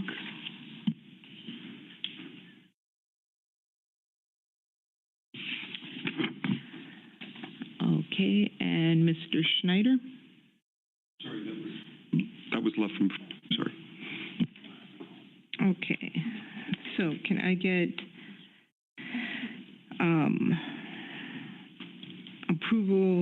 a motion for approval of the consent agenda of items C and E? D was removed. So moved. Second. We have a motion for approval of the consent agenda of items C and E, moved by Amy Levy, seconded by Brian Nichols. Any discussion? All in favor? Aye. Aye. Any opposed? Approval of the minute meetings from July 6th. Ms. Miller? Yes, the 16th. That's okay. No, thank you so much, Board President Johnson. I just was confused under 5. Okay, so like if you open up the document and you scroll down to number 5, where it says board action / discussion items, I guess I just didn't understand. There was something highlighted in green that says accidentally deleted - need to re-listen to the tape ! And I just didn't know if that was in there erroneously or if I was missing context. So I just wanted to ask about that.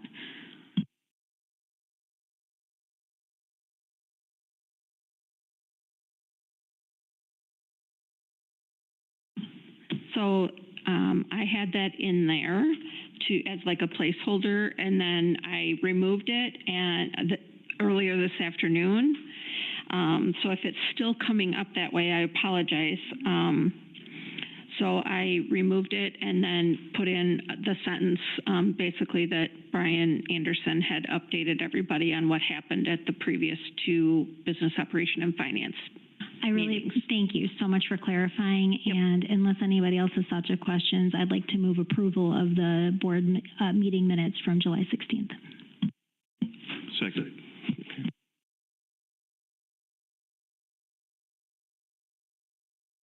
We have a motion of the approval of the minutes from July 16th by Megan Miller and seconded by Brian Nichols. Any discussion?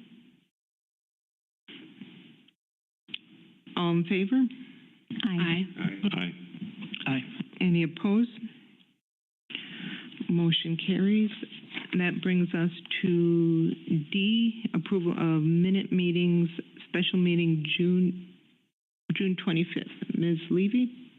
Thank you so much. I pulled it because I need to abstain, and I didn't want to abstain for all because of the rush nature, the way that meeting was scheduled. I was not able to participate, and I also won't be able to participate in the voting of the minutes. Okay, can I get an approval of the meeting minutes for the special meeting June 25th? So moved. Second.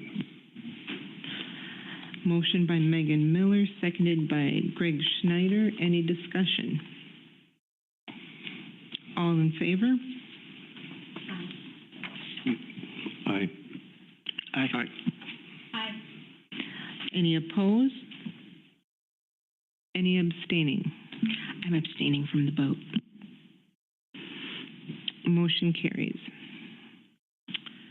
That brings us to future meeting dates.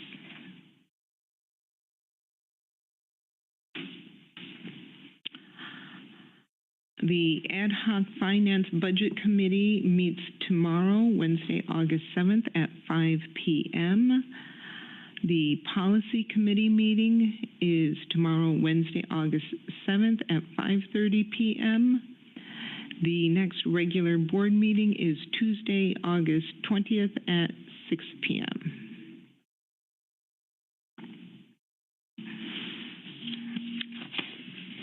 That's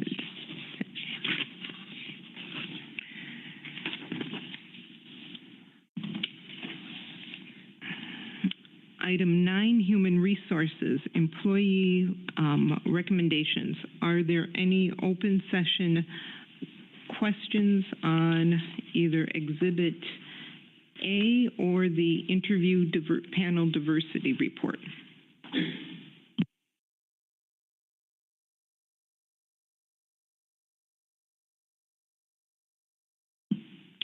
Does anyone have a need to go into closed session?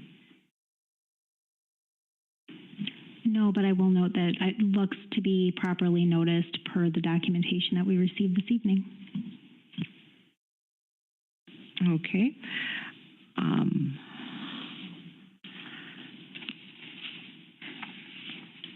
Is there a motion to approve Exhibit A? So moved. Second. Motion to approve Exhibit A by Megan Miller, seconded by Greg Schneider. Any discussion?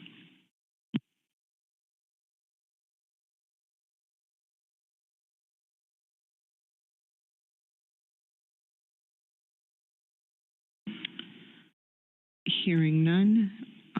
All in favor? Aye. Aye. Aye. Aye. Aye. Any opposed? Motion carries.